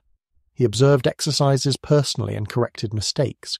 He improved soldiers' equipment and living conditions. He shared their hardships on campaign and ate the same food. The army became more professional under his leadership. Architecture was Hadrian's greatest passion and lasting legacy. He redesigned the Pantheon in Rome, creating the most perfect dome in ancient architecture. The building's coffered concrete ceiling and central oculus remain engineering marvels. It has been in continuous use for the 100 years. The emperor's villa at Tivoli outside Rome was his personal architectural playground. This vast complex included palaces, temples, theatres, and gardens representing different parts of the empire. It had Egyptian canals, Greek theatres, and Roman baths. It was a miniature empire in stone and water. Hadrian's love of Greek culture went beyond mere appreciation. He spent extensive time in Athens, which he treated as a second capital. He completed the massive temple of Olympian Zeus begun 600 years earlier.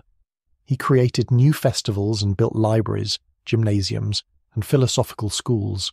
The emperor's Hellenism extended to personal relationships.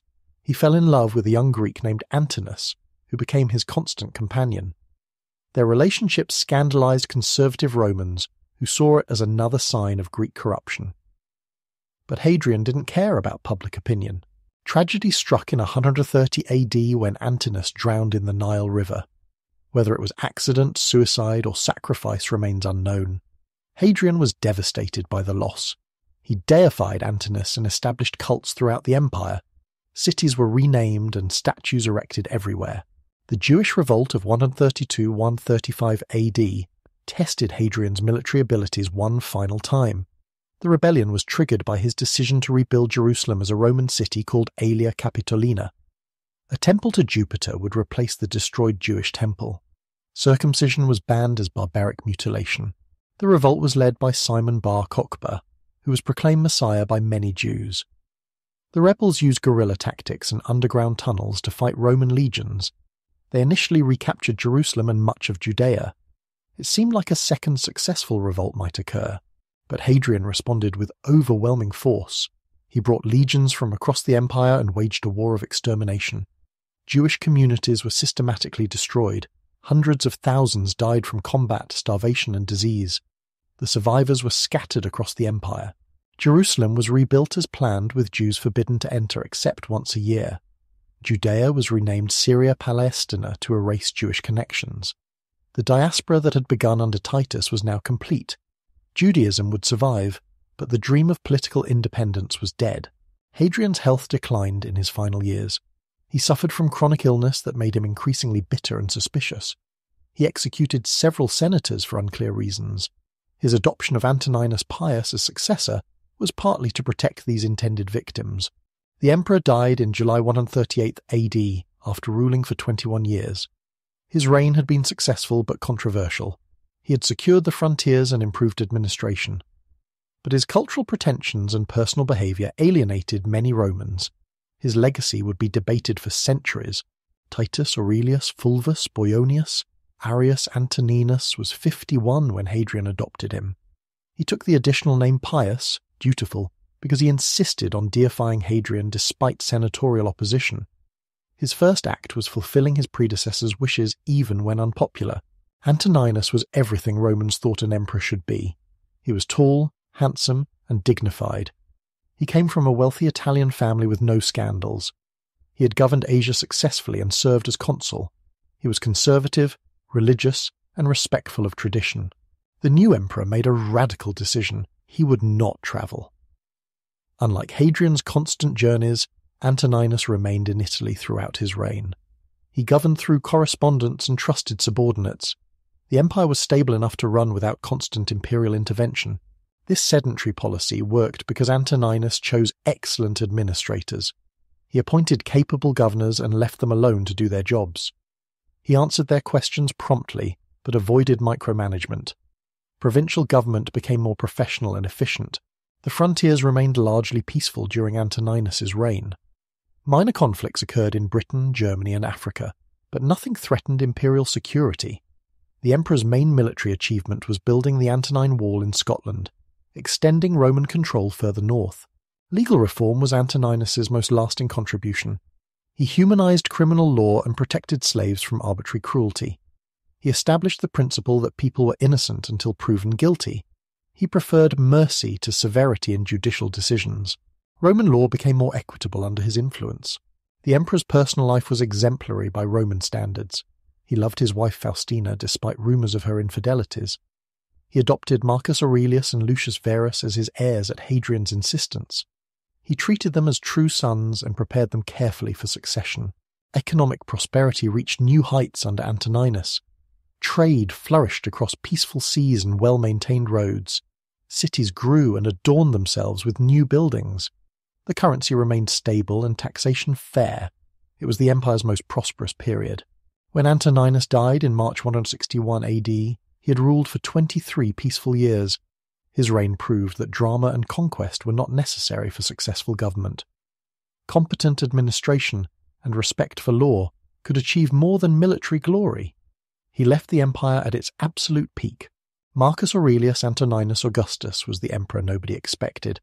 He was a philosopher who preferred reading to ruling. He had been groomed for power but never sought it. When duty called, he accepted the burden with characteristic stoic resignation. The new emperor was 40 years old and had been preparing for this moment his entire adult life. Antoninus had shared power with him gradually, teaching the business of government. But Marcus felt overwhelmed by the responsibility of ruling 40 million people. His solution was unprecedented. He would share power equally with his adoptive brother Lucius Verus. They would be co-emperors with identical authority. Marcus would handle civil administration, while Lucius commanded military operations. It was an experiment in divided leadership. The partnership was immediately tested by Parthian invasion of Armenia. Lucius led the eastern campaign while Marcus remained in Rome. The war was successful but brought back something far deadlier than enemy soldiers: plague. The Antonine plague spread throughout the empire for 15 years. This disease, probably smallpox or measles, killed millions.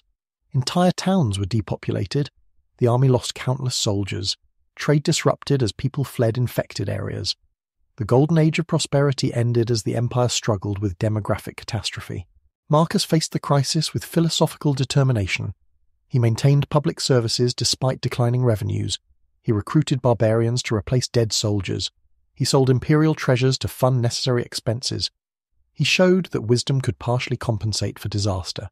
The emperor found solace in Stoic philosophy, which taught acceptance of fate and focus on virtue. He wrote his meditations during quiet moments on campaign. These personal reflections show a thoughtful ruler struggling with power's moral challenges. The universe is change. Our life is what our thoughts make it, he wrote. Very little is needed to make a happy life. It is all within yourself and your way of thinking. These were not abstract principles, but practical guides for daily decisions. Lucius Verus died in 169 AD, leaving Marcus as sole emperor. The loss of his partner coincided with increasing military pressures.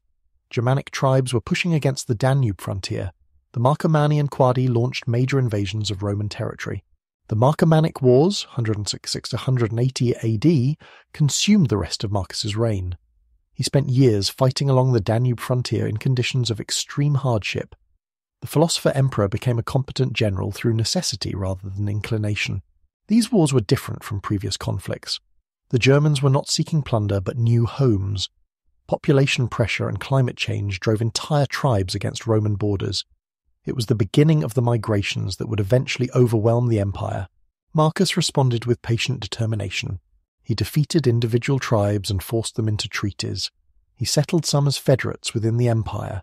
He strengthened frontier fortifications and increased military recruitment. He showed that the empire could still defend itself effectively. The emperor's relationship with Christianity was complex. He continued traditional persecutions because Christians refused to sacrifice to Roman gods. But he also corresponded with Christian apologists and seemed intellectually curious about their beliefs. His philosophical monotheism was not far from Christian theology. Personal tragedies accumulated during these difficult years. His wife Faustina died on campaign. Several of his children died young. His surviving son Commodus showed signs of mental instability. The burden of empire grew heavier with each loss. Marcus's greatest failure was choosing his son as successor. The adoption system had worked brilliantly for 4 generations. But Marcus felt obligated to blood over merit. He made Commodus co-emperor despite obvious unfitness for rule. The emperor died on March 17, 180 AD, probably from the plague that had ravaged the empire. His last words were reportedly, "Go to the rising sun. I am already setting." He had ruled through 19 years of crisis with wisdom and courage. Marcus Aurelius was the last of the 5 good emperors. After him, the Principate would never again reach such heights of competent leadership. His death marked the end of the adoption system and return to hereditary succession. The empire's long decline was about to begin. The Antonine dynasty had given Rome nearly a century of good government. Through adoption, emperors had chosen successors based on ability rather than birth. The system had produced rulers of exceptional quality who governed with wisdom and restraint. But the Golden Age could not last forever. External pressures were mounting as barbarian tribes pressed against the frontiers. Internal problems festered as plague reduced population and economic vitality. The empire needed continuing good leadership to meet these challenges. Instead, it got Commodus. The son of the philosopher-emperor would prove that heredity was no guarantee of quality. The age of the soldier emperors was approaching, when military strength would matter more than civilian wisdom. The Golden Age was over. The philosopher-emperor was dead. Marcus Aurelius had spent his last years fighting to preserve the empire from barbarian invasions and plague. Now his son Commodus inherited a world in crisis. The Golden Age had ended. A new era of chaos and violence was about to begin. For the next century, Rome would face its greatest challenges since the civil wars of the Republic. The empire would nearly collapse under pressure from enemies outside and chaos within, but it would also find new strength through military reforms and religious transformation. This was the age of crisis and recovery. Lucius Aurelius Commodus was 19 years old when he became sole emperor. He had been raised in the palace with every luxury and privilege. Unlike his father, who had studied philosophy and learned duty, Commodus cared only for pleasure and entertainment. The contrast could not have been greater. The young emperor's first act was to make peace with the Germanic tribes his father had been fighting. This was sensible policy. The wars were expensive and the plague had weakened Roman forces. But Commodus made peace not from wisdom, but from laziness. He wanted to return to Rome's pleasures. Back in the capital, Commodus revealed his true nature. He was obsessed with gladiatorial combat and physical strength. He spent hours exercising and practicing with weapons. He saw himself as the reincarnation of Hercules, the mythical hero known for his strength. The emperor began appearing in the arena as a gladiator. This shocked traditional Romans who believed emperors should maintain dignity. Gladiators were slaves and criminals, the lowest members of society. For the emperor to fight among them was a scandal beyond imagination. Commodus fought in fixed matches where his victory was guaranteed. His opponents used wooden weapons while he wielded real steel. He killed disabled prisoners and wild animals that had been weakened beforehand. He charged the treasury enormous fees for each appearance, claiming he deserved payment like a professional. The emperor renamed Rome Colonia Commodiana, the colony of Commodus. He renamed the months after his own titles. He erected hundreds of statues showing himself as Hercules. His megalomania exceeded even Nero's wildest fantasies. The son of the philosopher had become a monster. Government collapsed as Commodus ignored his duties. He left administration to a series of corrupt favourites who enriched themselves while the emperor played in the arena. The Praetorian Guard became increasingly powerful, selling their support to the highest bidder. One of these favourites was Cleander, a former slave who became Praetorian prefect. He sold governorships, military commands, and even consulships to anyone who could pay. The empire's offices became commodities in a vast corruption market. Merit meant nothing compared to money.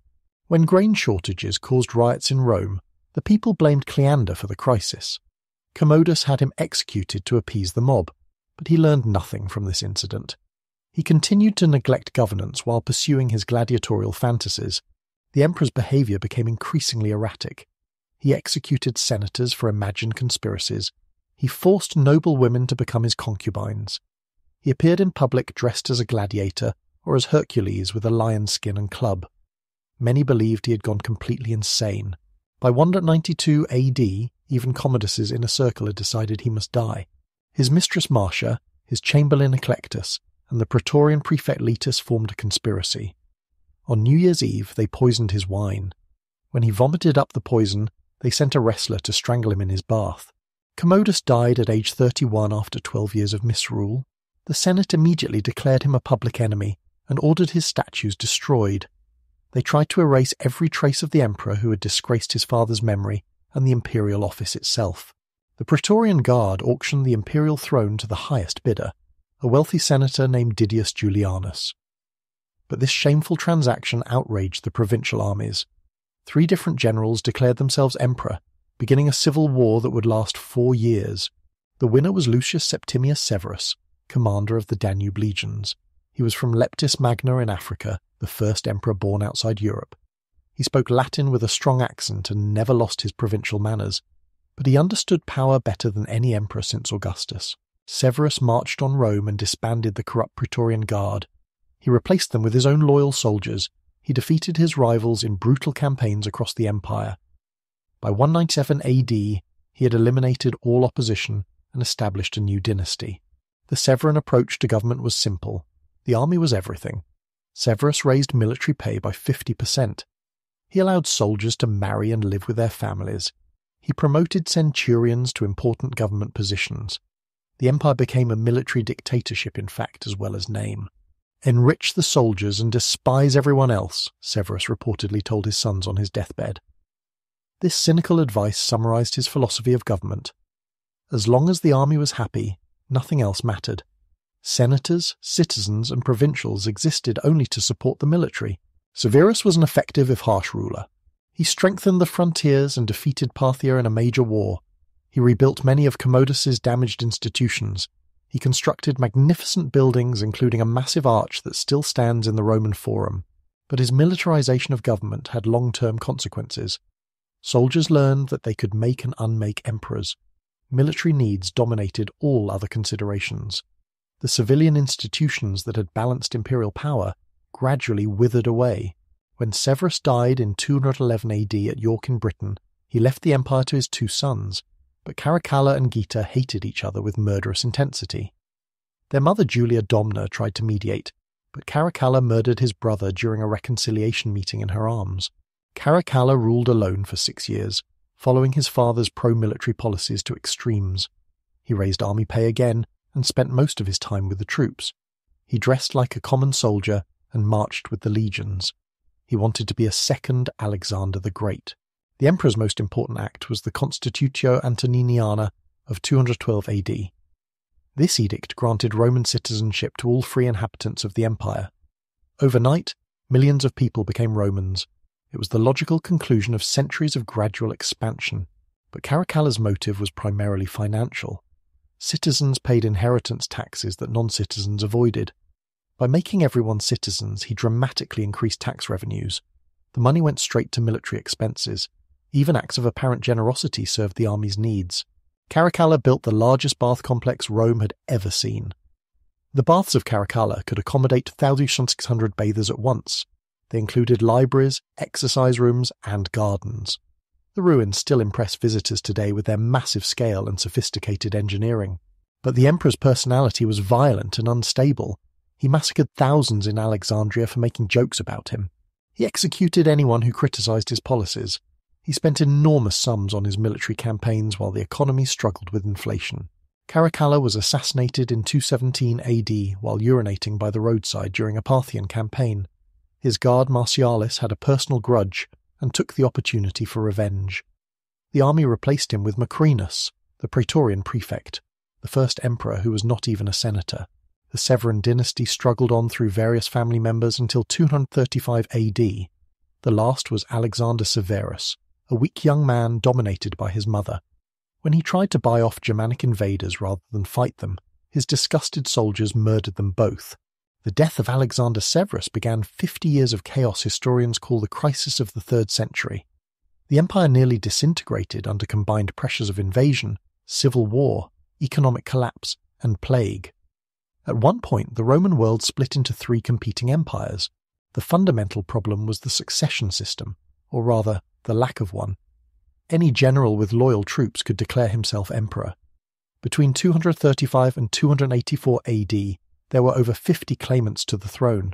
Most ruled for only months before being murdered by rivals or their own soldiers. These barracks emperors were mostly rough soldiers from frontier provinces. They knew nothing about administration or diplomacy. They could win battles but not govern an empire. Each focused on his own region's problems while ignoring the whole. The empire's enemies quickly recognized this weakness. Germanic tribes increased their raids across the Rhine and Danube. The new Sasanian Persian Empire attacked in the east. Pirates ravaged the Mediterranean. Barbarian horsemen swept through the Balkans unopposed. In 251 AD, the Emperor Decius became the first to die in battle against foreign enemies. The Goths had crossed the Danube and were ravaging the Balkans. Decius led his army into a swamp near Abritus, where Gothic forces surrounded and annihilated them. The Emperor Valerian suffered an even worse fate in 260 AD. He was captured alive by the Persian king Shapur-Fan during negotiations. He spent his final years as a Persian slave, used as a human footstool when Shapur mounted his horse. His body was stuffed and displayed as a trophy. These disasters encouraged separatist movements across the empire. In Gaul, a general named Postumus declared independence and created the Gallic Empire. This breakaway state included Gaul, Britain and Spain. It had its own emperors, senate, and capital at Trier. In the east, the city of Palmyra took advantage of Valerian's capture to create its own empire. Queen Zenobia conquered Egypt, Syria, and much of Asia Minor. She claimed to be protecting these regions for Rome while actually ruling them independently. The central Roman Empire shrank to Italy, Africa, and the Balkans. It seemed that Augustus's creation was finally falling apart. 3 emperors ruled where one had governed before. The unity that had made Rome great was dissolving. Economic collapse accompanied political fragmentation. Constant warfare destroyed trade routes and agricultural production. Cities shrank as people fled to fortified rural estates. The monetary system collapsed as emperors debased coins to pay their soldiers. Inflation reached catastrophic levels. Prices increased by thousands of %. A measure of wheat that cost 1 denarius in 200 AD cost 300 denarii by 300 AD. Money became almost worthless. People returned to barter economies, trading goods directly without currency. The empire's population declined drastically during this period. War killed hundreds of thousands. Plague, possibly a form of smallpox, killed millions more. Famine followed as agricultural systems broke down. Some regions lost half their inhabitants. Cities that had flourished for centuries were abandoned. Athens was sacked by Germanic raiders. Antioch was captured by Persians. Even Rome itself needed new walls as the old republican fortifications had long been neglected. The urban civilization that defined the empire was crumbling. Military recruitment became increasingly difficult. Romans no longer wanted to serve in the dangerous legions. The army filled its ranks with barbarian mercenaries who served for pay rather than loyalty. These soldiers brought their own customs and gods into Roman service. Religious changes reflected the general crisis. Traditional Roman gods seemed powerless to protect the empire. Eastern mystery religions promised personal salvation in the afterlife. Christianity grew rapidly despite periodic persecutions. People sought spiritual comfort in a collapsing world. The recovery began under a series of soldier emperors from Illyricum in the Balkans. These tough military men understood that survival required radical changes. Claudius II defeated the Goths in 269 AD, earning the title Gothicus. His victories showed that Rome could still win battles, but the real restorer was Lucius Domitius Aurelianus, Aurelian, who ruled from 270 to 275 AD. He was a cavalry commander who rose from humble origins through sheer ability. Soldiers called him hand on sword for his harsh discipline and quick punishments. Aurelian defeated the Palmyrene Empire and captured Queen Zenobia. He reconquered the Gallic Empire through a combination of military force and negotiation. By 274 AD, the Roman Empire was reunited under one ruler. He earned the title Restorer of the World. The emperor built massive new walls around Rome that still bear his name. The Aurelian walls were 12 miles long and 20 feet high. They showed that even the capital was no longer safe from barbarian attack. The city that had been open for centuries now cowered behind fortifications. Aurelian reformed the currency by introducing new gold coins with consistent weight. He distributed free bread instead of grain to urban populations. He tried to restore discipline to the army and administration. His energy and determination gave Rome a second chance. The emperor also promoted a new religious policy centered on Sol Invictus, the unconquered sun. This deity combined elements from various solar gods worshipped across the empire. Aurelian hoped religious unity would strengthen political unity. All gods would be seen as aspects of one supreme solar deity, but Aurelian's severity made him many enemies. He was assassinated by his own officers in 275 AD over a minor dispute. His death showed that the fundamental problems remained unsolved. The empire needed more than military victories. It needed a complete transformation of government. The next 9 years saw more chaos and short-lived emperors. But the worst was over. Aurelian had proven that the empire could be saved. The frontiers were stabilized. The economy was slowly recovering. The stage was set for a more thorough revolution under Diocletian. In 284 AD, the Roman army proclaimed yet another commander as emperor. Diocles was a cavalry officer from Dalmatia, who had risen through the ranks.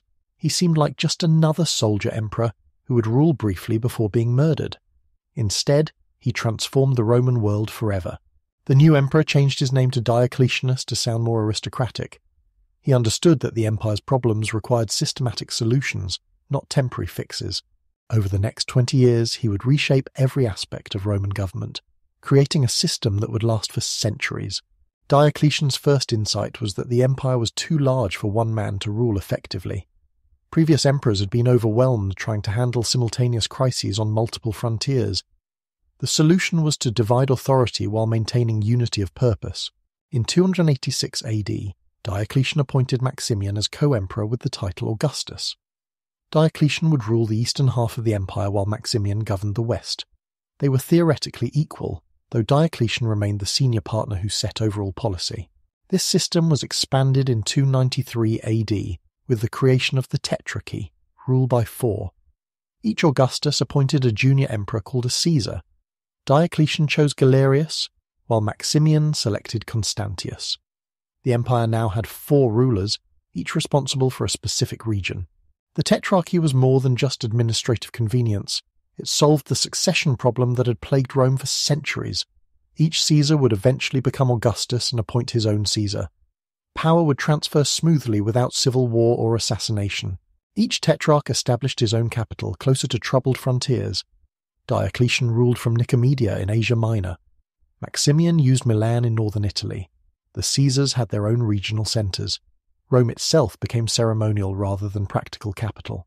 The empire was divided into smaller, more manageable units. Provinces were split apart and grouped into dioceses. Military and civilian authority were separated. Governors lost command of troops to prevent rebellions. The army answered to different commanders than tax collectors. This multiplication of offices required a vast expansion of bureaucracy. Thousands of new administrators were appointed to handle specialized functions. The government became more efficient but also more expensive. The number of people on the imperial payroll increased dramatically. Diocletian also formalized the transformation of emperor from first citizen to absolute monarch. He adopted Persian court ceremonies that emphasized his divine status. Visitors had to prostrate themselves before the emperor. He wore purple robes and a jeweled diadem. The emperor rarely appeared in public and never without elaborate ceremony. He was surrounded by eunuch chamberlains and court officials with grandiose titles. The accessibility that had characterized early emperors completely disappeared. Diocletian was a remote, godlike figure. Military reforms were equally comprehensive. The army was divided into two types: frontier troops, limitani, who held fortified borders, and mobile field armies, comitatenses, who could respond to major threats. This created defense in depth rather than relying on a single line. The size of legions was reduced from 5,000 to 1,000 men for greater flexibility. Cavalry became increasingly important as enemies relied more on mounted warfare. Barbarian recruits were organized into their own units under Roman officers. Fortifications were strengthened along all frontiers. Diocletian built new forts, walls, and roads in threatened areas. The Arabian frontier received particular attention with a line of fortresses protecting against desert raiders. Defense became the primary military strategy. Economic reforms attempted to halt the inflation that had destroyed prosperity. Diocletian issued the famous price edict in 301 AD, setting maximum prices for over 1,000 items. Death was the penalty for exceeding these limits. But the edict failed because it ignored economic reality. More successful was currency reform. Diocletian introduced new gold, silver, and bronze coins with consistent weight and purity. He tried to restore confidence in money as a medium of exchange. While not completely successful, it began monetary stabilization. The tax system was completely reorganized. Instead of arbitrary demands, taxes were based on regular censuses of land and population. Every piece of productive land was assessed. Every person was counted. Tax obligations became predictable if still heavy. To ensure a stable workforce, Diocletian made many occupations hereditary. Sons had to follow their fathers' professions. Farmers were tied to their land. Bakers, soldiers, and even civil servants passed their positions to their children. Social mobility decreased as stability increased. Diocletian initially showed tolerance toward various religions. He understood that spiritual diversity reflected the empire's cultural variety. As long as people participated in official ceremonies, they could worship however they chose privately. This had been Roman policy for centuries, but Christians posed a unique challenge to this system. They refused to sacrifice to the emperor or traditional gods. They claimed exclusive truth for their faith. They organized themselves into a parallel society with their own leaders and laws. Their numbers had grown dramatically during the crisis. By 300 AD, Christians comprised perhaps 10% of the empire's population. They were especially numerous in cities and the eastern provinces. They included slaves and senators, soldiers and civilians. Christianity had become too large to ignore. The Great Persecution began in 303 AD with a series of increasingly harsh edicts. Christian churches were destroyed, sacred books were burned, clergy were arrested. All Christians were ordered to sacrifice to Roman gods or face punishment. The persecution's intensity varied by region. In the west, Constantius largely ignored the edicts. In the east, Galerius enforced them brutally. Thousands of Christians were executed. Many more were tortured, exiled, or reduced to slavery. But persecution failed to destroy Christianity. The blood of martyrs inspired more conversions. Christians showed remarkable courage under torture. Their organization proved resilient despite official suppression. The church emerged from persecution stronger than before. Diocletian retired in 305 AD, the only Roman emperor to voluntarily give up power. He forced Maximian to retire simultaneously.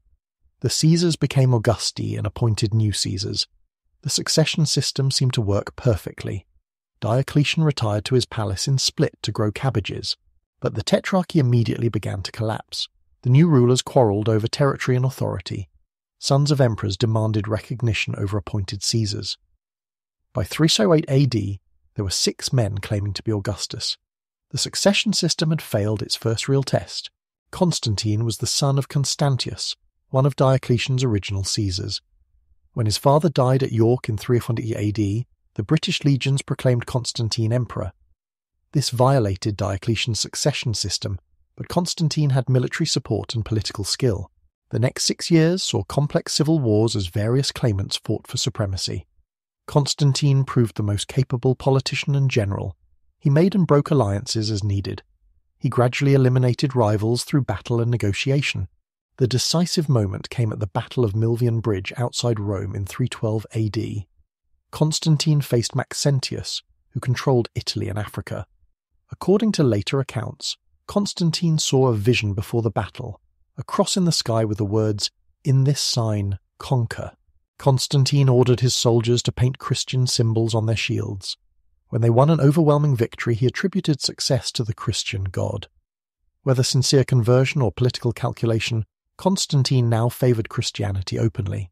The Edict of Milan in 313 AD legalised Christianity throughout the empire. Property confiscated during persecution was returned. Christians could worship freely and build churches. The faith that had been persecuted for centuries suddenly enjoyed imperial favour. Constantine defeated his last rival Licinius in 324 AD, becoming sole emperor. He immediately began transforming the empire along Christian lines. He funded church construction, including the original St. Peter's Basilica in Rome. He gave bishops judicial authority and tax exemptions. But Constantine also maintained traditional religious tolerance. Pagan temples remained open. Traditional festivals continued. The emperor,